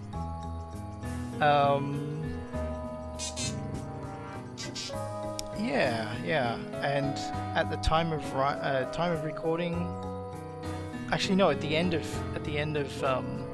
2022, it passed 10,000 US dollars worth of gross sales, which is sort of my halfway point for the revenue that I wanted to get out of the game, which would be enough to pay myself minimum wage for the 7 months I spent working on it before release. And given that it's been, I guess 2022 was 3 years, if it came out in 2019, then yeah, still a very long way off reaching that target. But that's how things go sometimes. It's game dev. Oh yeah, one other thing that I did in this patch, that was something that I had in one of those later. Oh,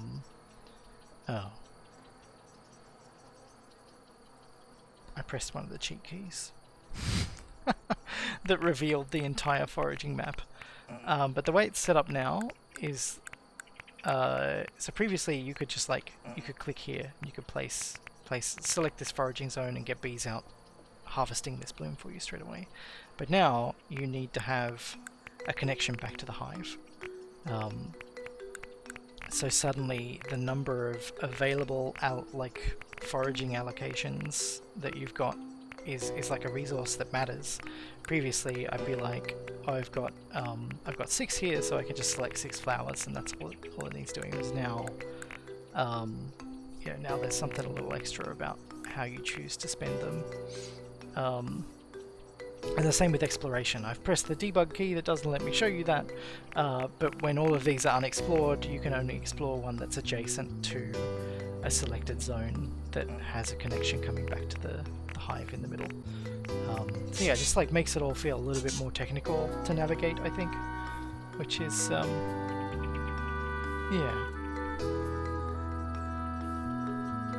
yeah, Peter is saying that he thinks that the Fossil Sweeper music is more focused, but this one is more motivic. There's lots of little melodies, melodic. I'm going to speak like a human someday.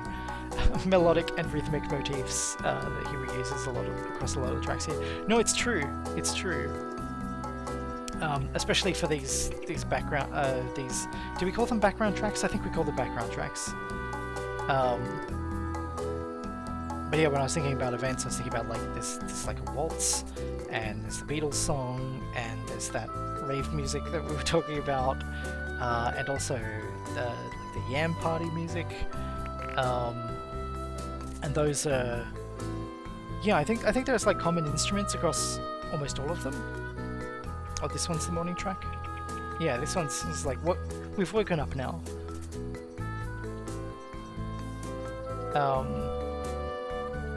But yeah. So I'm glad to have been able to redo some of this foraging stuff. It's one thing that I was never fully happy with.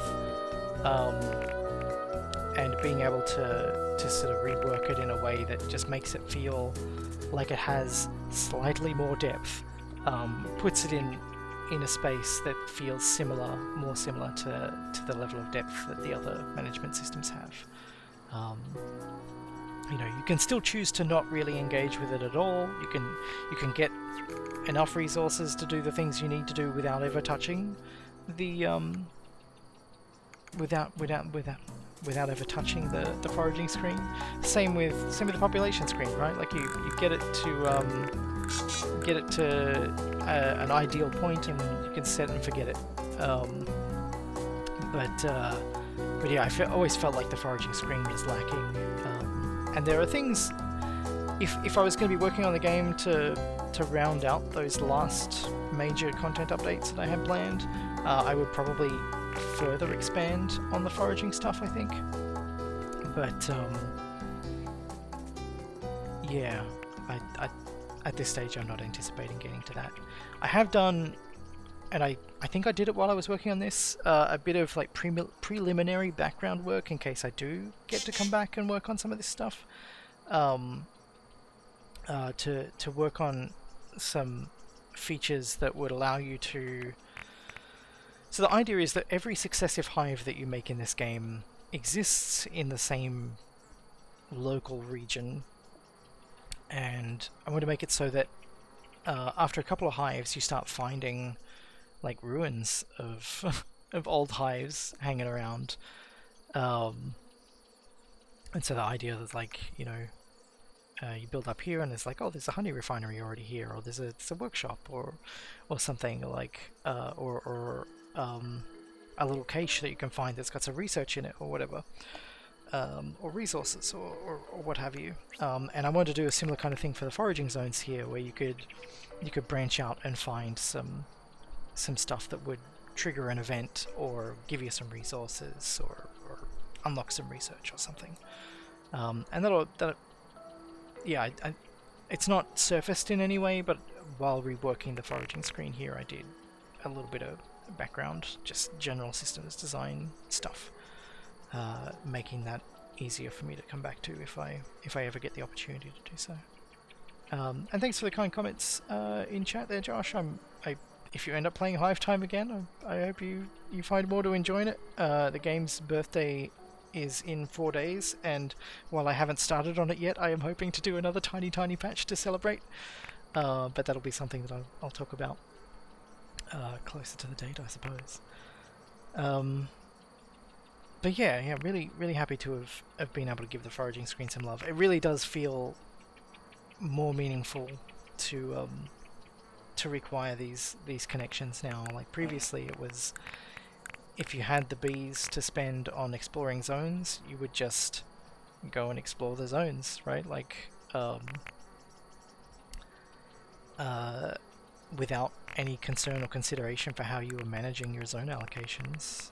You just like go off and zoom, like, yeah, you couldn't research something in the middle that you hadn't researched before. It was always like an expanding boundary, which still applies, but now you also need to, you can only explore stuff that's adjacent to the selected zone, which, yeah, just makes it more interactive, more technical.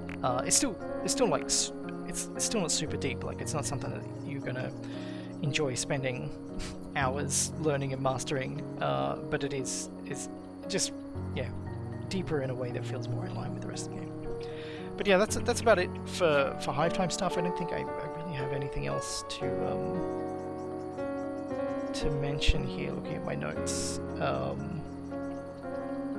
Oh yeah, sorry, the other thing that I did in the foraging screen here is, now that I do require you to have a connection running out to these distant ones, the distant tiles have like an extra resource bonus, so there's some benefit to selecting distant things. Yeah. Anyway, that's about it for Hive Time. Let's move on to the next game. Yeah, the next game was Bat Egg, which is another game that Peter collaborated with me on. Let me bring that up. Bat Egg.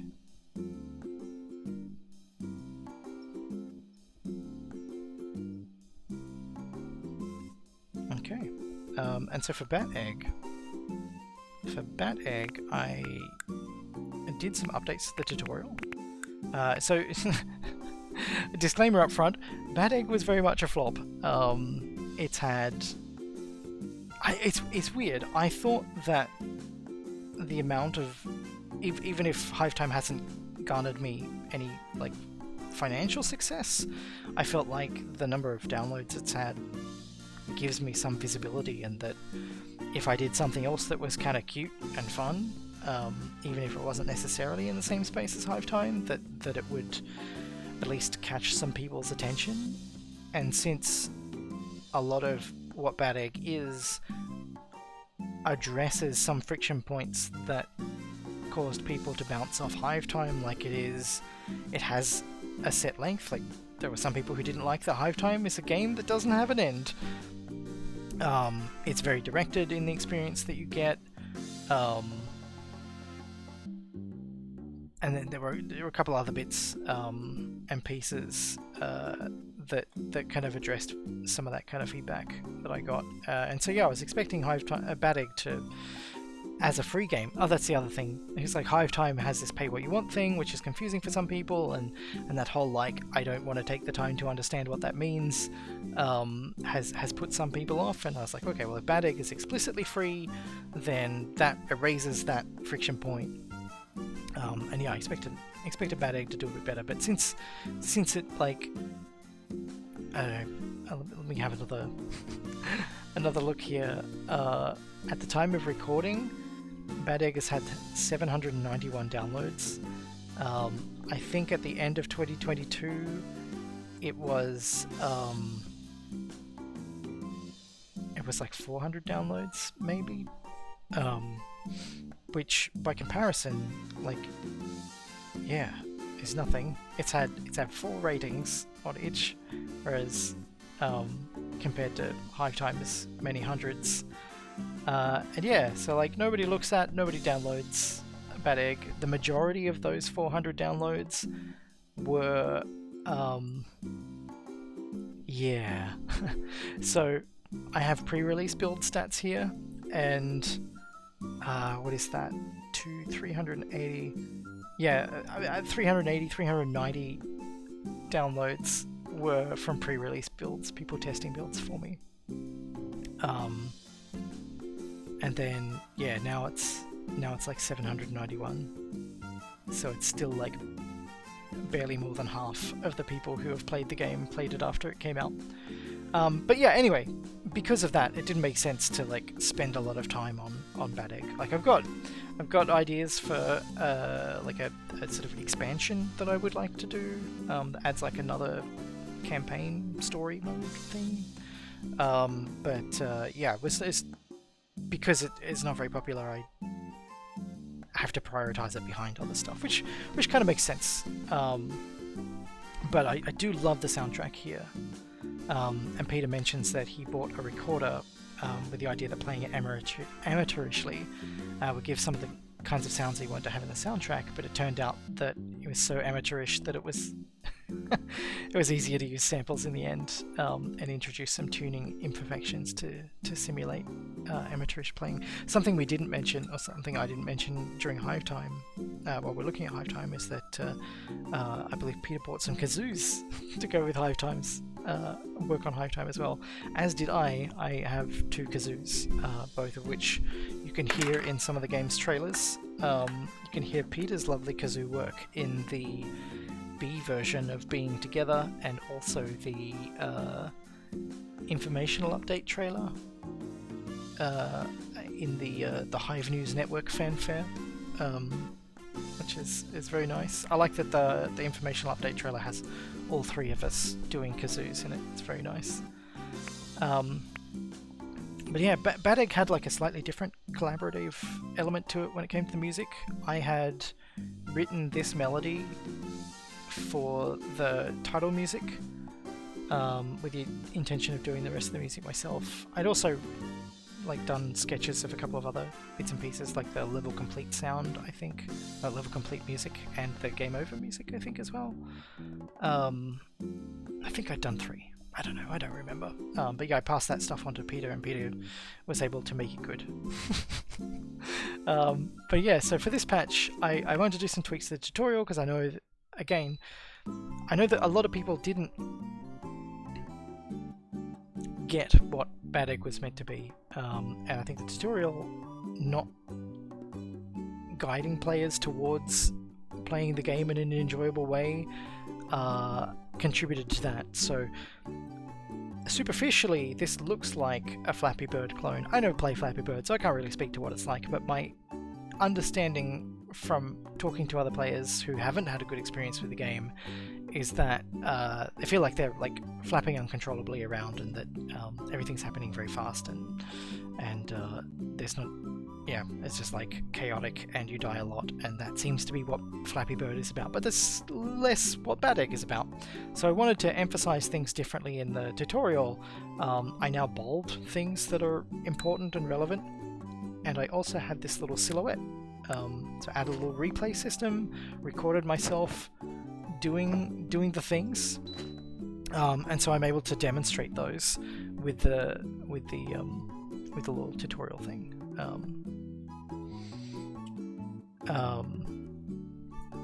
And yeah, that was it was something that I felt might make it easier for players to start to understand what's going on.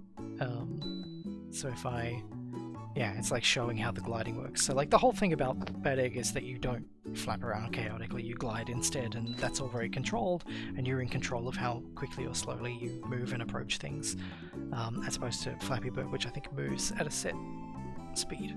But this move here in particular, the short flap, where you hold space the entire time but let go of a direction, is something that I know that many players struggled with, and most of the players I talked to seemed to struggle with, which is not many, I guess, in the end. Yeah, I mean, part of that is people don't like to read things, and that's fine. There's nothing wrong with that. The bolding, I hope, helps the text to be easier to parse and read, but also seeing the silhouette do it helps communicate that the goal is to not to flap out like that and then, you know, kind of bullseye the fall down the hole there. The goal is to do this more controlled maneuver. Yeah, it's you know, I hope it's had success. I haven't really had much of a chance to talk to people about how good a job or bad a job the tutorial improvements have you know, how good they've been at accomplishing the things I wanted them to accomplish. Another thing that I did in this, and this is something that I may have talked about last year, I know I talked about it in last year's accompanying post that went with the recap video, which was that the game has lives, right? Like you get lives up here, and it has a mechanic whereby you can sacrifice a life to gain more stamina, and I very much lamented that I'd stuck with lives. Like early in development, I was going to explicitly have you die at the end of the game, which I kind of do in the bad ending, but this was going to be the good ending as well, right? Like, and as the story solidified and things came into focus, I left that behind. But the tutorial and the level summary screen and stuff still referred to these as lives, and I remember writing about lamenting that I hadn't explicitly framed those as being units of motivation rather than lives, because like back when I was going to explicitly make you die at the end of the game, it was going to be about like you've been so cavalier with these lives that you have along the way that, you know, what is the difference between that and a real death? And it was going to be something like the 1,000 tiny deaths you die, you know, they catch up with you. But that's kind of not how it ended up being quite framed in the story. And so with the game's kind of themes of commitment and endurance and burnout, it really feels like motivation is the thing that makes more sense, like the thematic framing that makes more sense, especially if you're spending your motivation to get short-term stamina boosts. That just all like really fits well with with where I wanted to take the game and what I think the game is about and what I think the game says. So I remember in the lead up to release I had too many other things on the go that I wanted to get done and just didn't really have time to prioritize that kind of reframing, because it's something that I'd want to have think about and not just do lightly or impulsively, and I just didn't have the mental bandwidth to be able to do that. But yeah, coming back for this Hatch Day patch, I felt like I had room to do that, and I feel a lot better about that now. Yeah, so I added this kind of like ability for authored levels to contain replay data, and also a way of recording replay data. None of that is surfaced in the game, but it was all necessary to be able to get that silhouette moving through the tutorial level. And that uses the same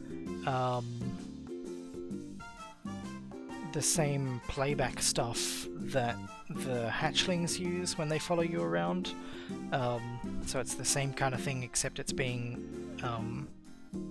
drawn from like a set of pre-recorded data rather than copying your moves just after you do them.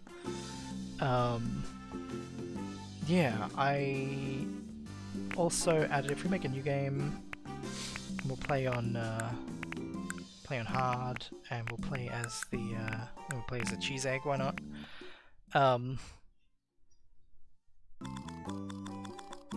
I added this typing sound as the text comes out. Is new.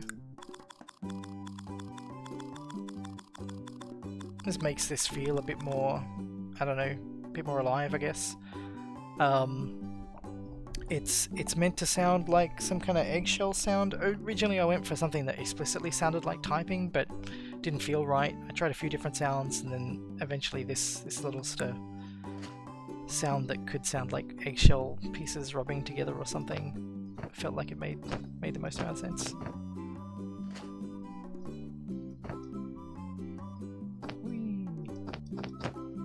So yeah, I added to the HUD a difficulty indicator, and also to the level summary screen and the game over screen.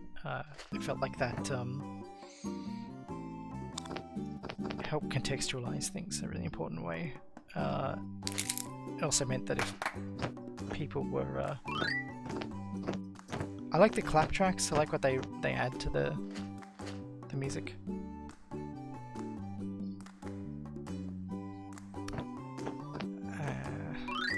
Having trouble not singing along to the music with my made up lyrics.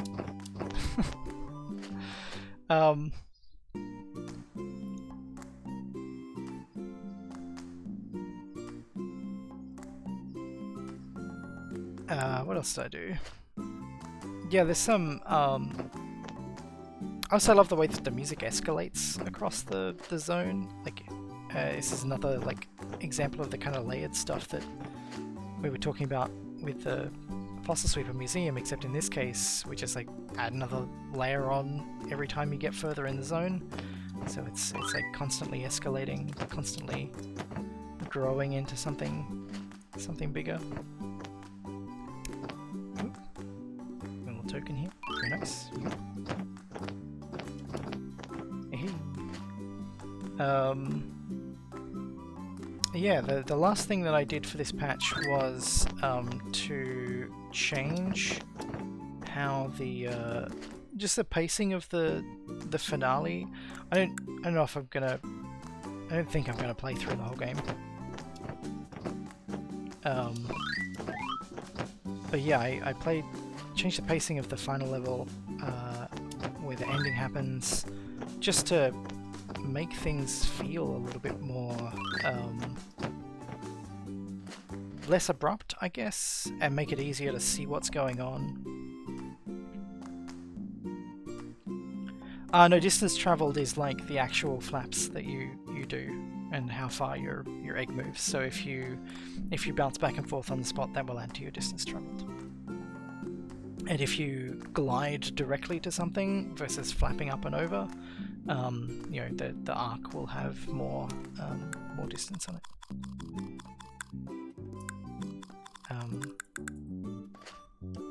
But if I go back to the main menu here, and then start on 6-1. Do we want to play hard? We'll play hard. We can play with a different egg. We'll play with a fancy egg. I like the shark egg. That's very good. I like all the eggs, to be honest.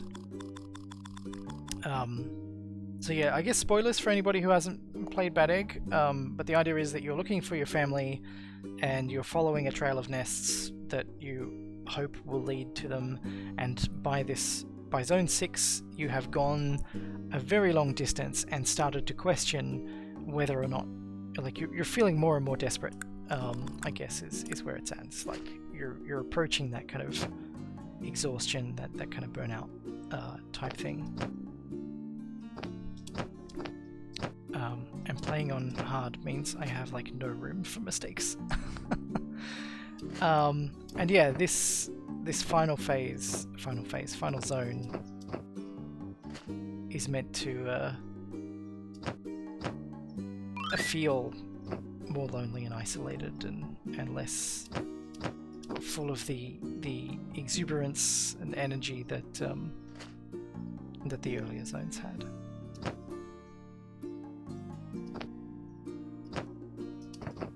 Oh, never mind. Maybe we'd play that one on normal. That way we've got some spare lives. If I was playing from the beginning, I probably would have had a whole bunch of lives by that point. Yeah, the claps are only there when a hatchling is following you.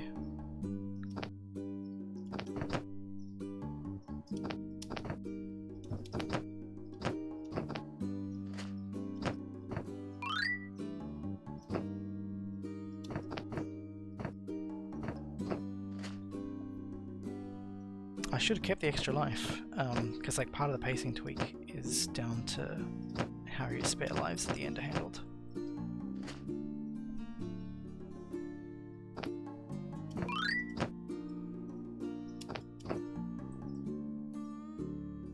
I'd be a lot more careful now.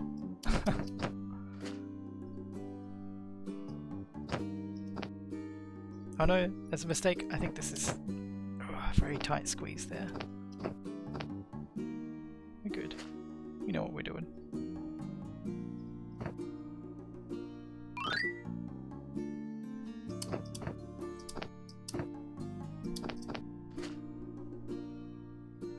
But yeah, by this point in the game it's meant to...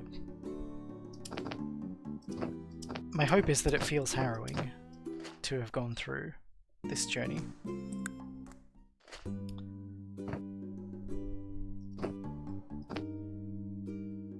If you're playing in endless mode, you get to...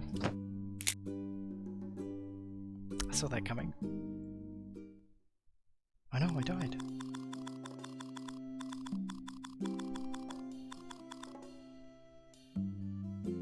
So if you are at that point with like 6 lives or whatever, previously it would just like immediately end.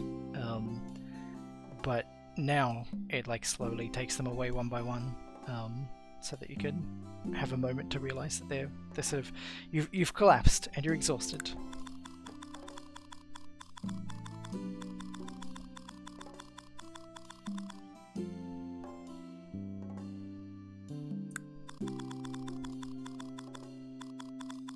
And so if you have befriended hatchlings along the way, you get this ending.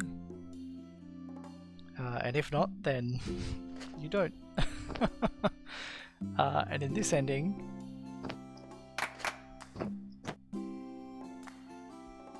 you get to meet up with all the hatchlings that you befriended along the way. I think there's a mummy egg. Mummy egg's pretty funny. A ghost egg. Yeah, I feel like the transitions here are like the thing that I'm least happy with. But in general, like being able to fly around and have all your little dudes following you around is it's fun.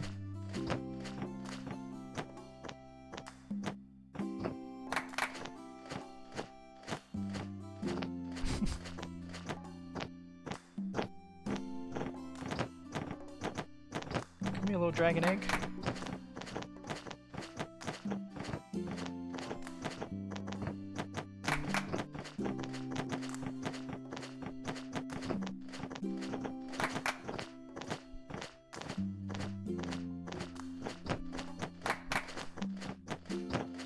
It's all of us. Look at us, big happy weird bad egg family.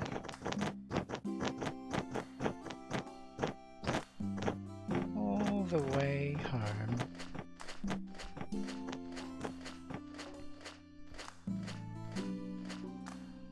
And there we go. And if you get to the credits by finishing the game, then at the end, instead of a bad egg flying up, it's the 3D model of the bad egg flying up in time with the credits. If you finish the game and the credits play automatically, then you get to see one of the earliest bad egg drawings that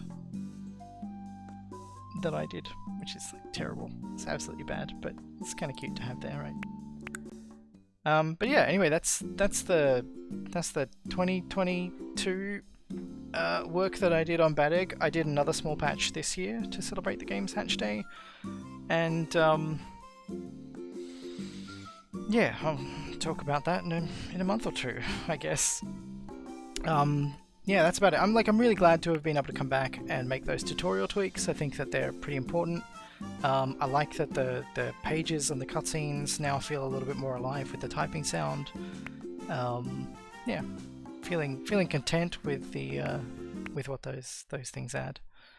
And then last but not least, we have flat, which is it's a thing. Where's my button gone?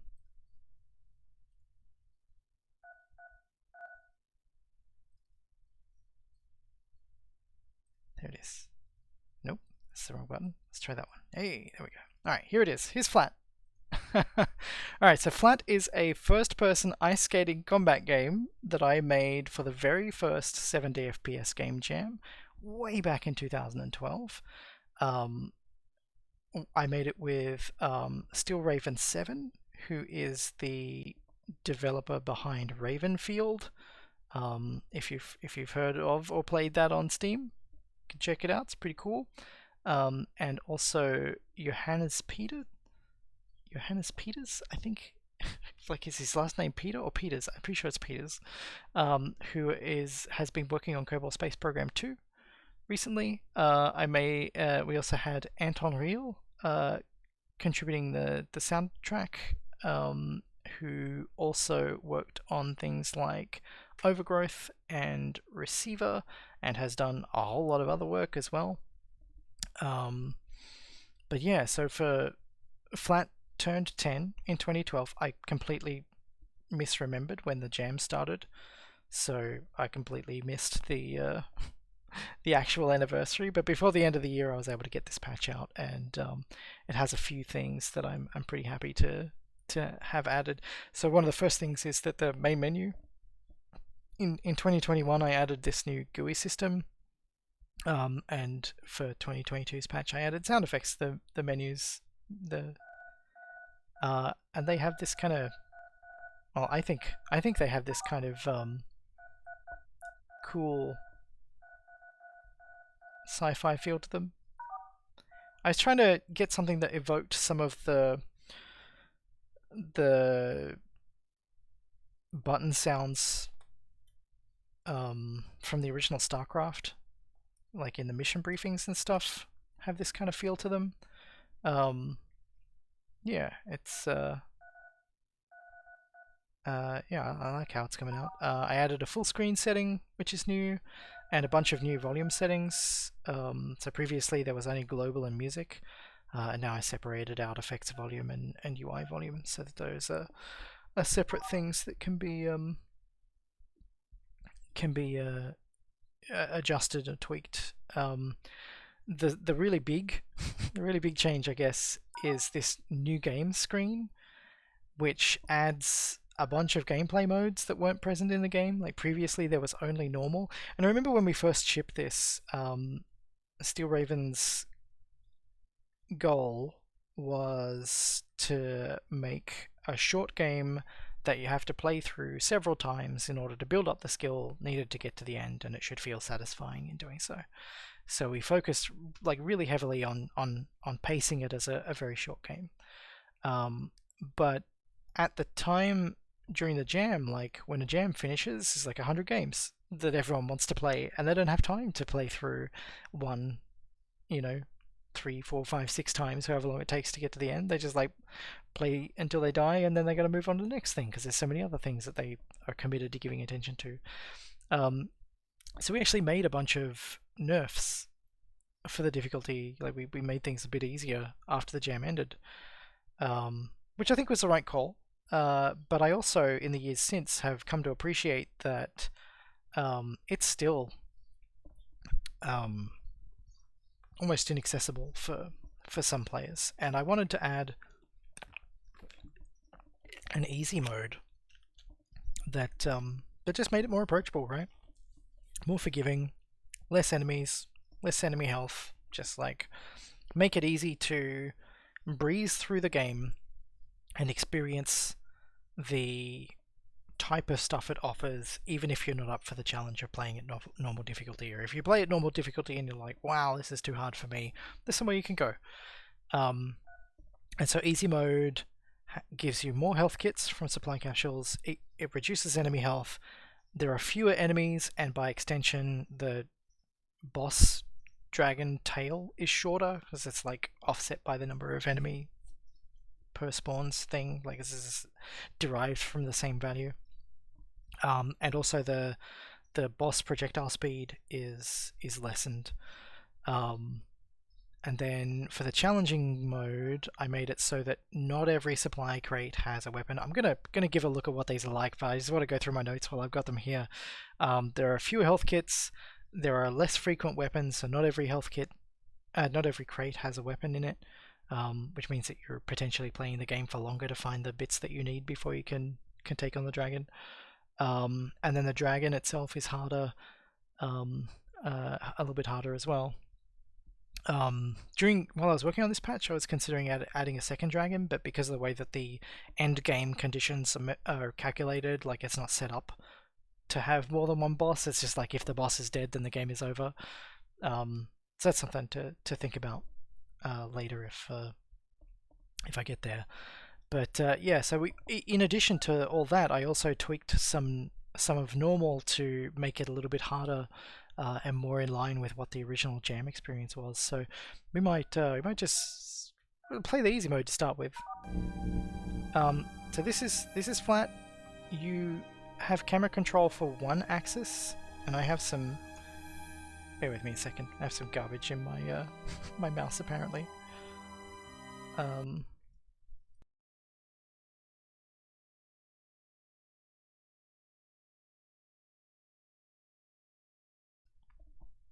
Alright, that's better. Yeah, so I can look across here and go, oh yeah, here's a crate. We got 4 health kits now. Yeah, I don't know why. For some reason, mouse feels quite chunky and not moving smoothly. Yeah, look at that. What is that all about? It's not because of Windows. No, I don't know what's going on there. That's a weird situation. I think I just got a piece of hair in under the sensor on my mouse. Maybe I should get a second mouse. I don't know, it'll be fine. But yeah, unlike a normal first-person game, you don't press W to walk faster. You press A and D to skate forward and build up momentum, and you hold down W to kind of like lean forward and go a bit faster. And so yeah, you got this like eerie, crystalline environment to skate around. And it's kind of fun to like pick up speed and weave through these crystals. I find it fun. Yeah, the skating mechanic was. I think out of the 3 of us that made this originally, I was the only one who actually owned a pair of skates. So, oh my goodness. Yeah, I don't like that my Just kidding.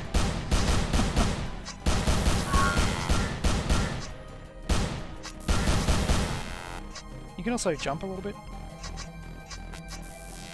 Jump out of the way of their shooters. Yeah, but my mouse behaving is making it very hard for me to aim. Okay.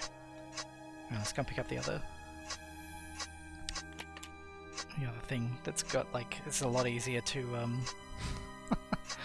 lot easier to be less accurate with the shotgun here. Alright, music's amped up again. We have another game here where, like, the layers thing is going on.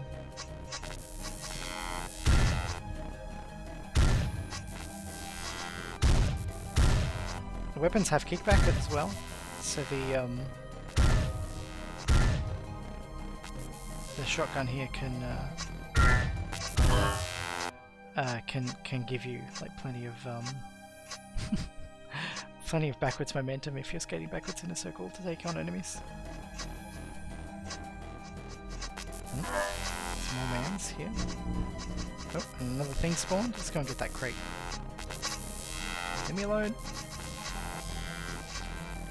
There we go. Where is everyone? We'll catch up.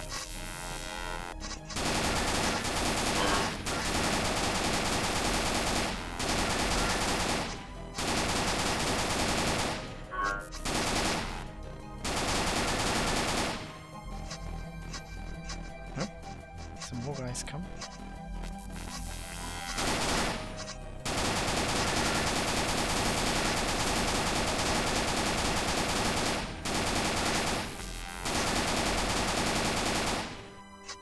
And keep skating. Off we go.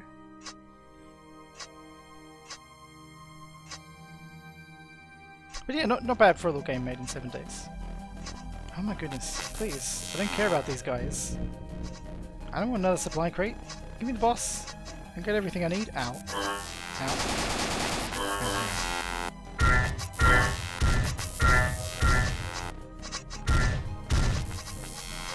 So another thing I did, I spent a bunch of time on fall-off damage for weapons, because I want to try and give each weapon its own, like, fall-off profile, and try and use that to establish or better establish different roles for different weapons. But it turned out that that was very difficult to intuit. It wasn't very readable. But the main thing I wanted to do was, like, make the shotgun feel more valid, less valid in some cases. And what I ended up doing instead was adding a... here we go, it's the dragon. Music's all very epic. Was to add a damage boost to the shotgun at close range. So I can shoot this guy from this distance, but, like, if I let it get real close, we're able to deal a much larger amount of damage, and that means that, like, during this particular fight, the dynamics of it play out really differently. If you're a player who wants to keep a bit of distance, that's something you can do. Okay, I can blast all these tower pieces while we're here. Oh no! I see the mans were after me. No. But then you might want to switch to the assault rifle here.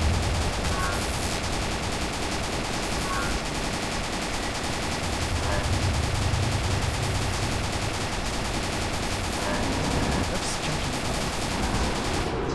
there we go.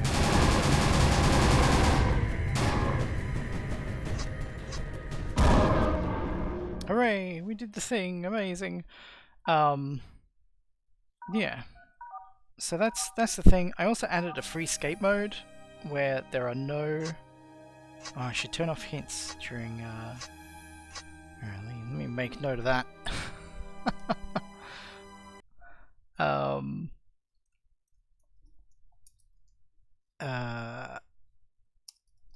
Hide hints in free skate. So yeah, in free skate mode you just crank around, do whatever you want. Which is skate. Like, there's nothing other than skating that you can do. You can jump over these little crystals. They slow you down if you run over them. They don't don't bounce off them quite as solidly as you do these other ones. Boink. But yeah, that's flat. In terms of the other changes that I made in 2022, yeah, the shotgun proximity bonus was the main thing. So previously it would take like 2 shots at point blank with the shotgun to kill a skater at full health, and now I'm like, yeah, just like if they're less than a meter away, then you're doing more than enough damage to kill them. And the weapon still has like some spread, so you might only get half of your shotgun shot on them. But it also, like, it really emphasizes the difference between the shotgun at close and long range in a way that I don't think was quite there before. In order to implement all these different gameplay modes, I had to change how a lot of the data was stored, because previously it was like just constants, so these gameplay constants that we defined, and so now individual projectiles have their own speed, so the dragon can now shoot faster things or slower things than the regular enemies and that kind of stuff. The supply crates used to just have a constant that said how many things were in them, but now they like know what their own contents are, and yeah, a few other things like that, and weapons now like handle damage themselves, whereas previously it was like there's like a set of constants, and it was like if you have this weapon up, then it uses this damage constant. Now it's like I define the weapon and set what its damage is, and set this and set that, and so like if I want to add a new weapon, like I just like use the same constructor with different values rather than adding a whole bunch of new constants. I tweaked some of the sprites and things. The blood sprite was like this really old scribble that had been done during the jam, and I was like, I do something that has the same characteristics, but it's just a little bit more polished. But the main thing that I'm excited about here is that if I do more work on flat, then this gameplay mode stuff allows me to keep or preserve the original jam game as it was. You know, if I add something that has more, I don't know, I'm wary of talking about stuff, but if I add something that just like has a different story to it or something, I can do that, and then the original game will still be there. I can have this extra stuff alongside without sacrificing. I can grow the game without sacrificing what it was or removing its context. And then last but not least, while working, I added this debug mode, which like starts you with an ambush and a whole bunch of guys coming after you to begin with. Alright, bumped into the crystal there. Good times. And it also adds like 3 dragons at once.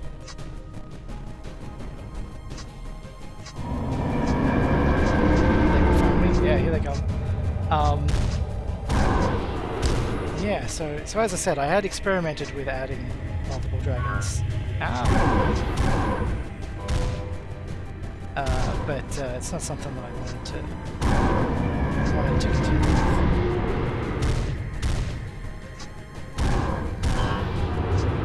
But yeah, I feel like 2 dragons in the challenging mode could be really fun. I want that crate. Let me get that crate, guys, please. I just want to get the crate. Leave me alone. Leave me alone.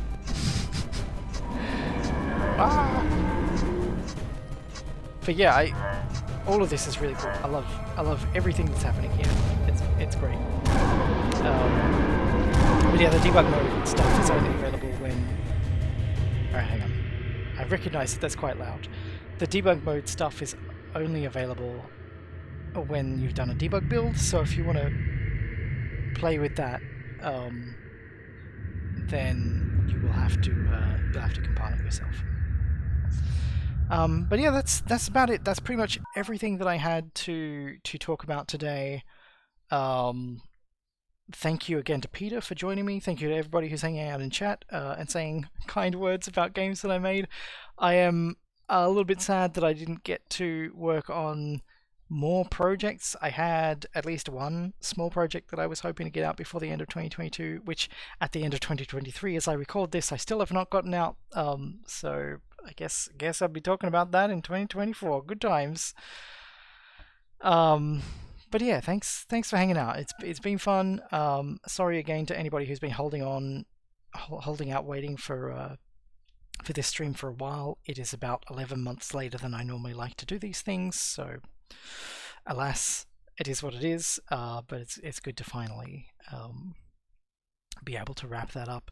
I will be returning in probably half an hour after I go and have a wee break to do my weekly Fossil Sweeper dev stream. So if that sounds like something that you would like to check out, feel free to hang around for a little while. But otherwise, I'll be back again. There'll be an archive of this put up along with an accompanying log post that talks in more detail about the various activities I got up to last year and goes a little bit beyond these 4 games. Talks about other bits and pieces I've been doing as well. So if you're interested in that, keep an eye on my Patreon, and details will be there. Thanks for watching, and goodbye. Now I've got to find my button. Where is it? There it is.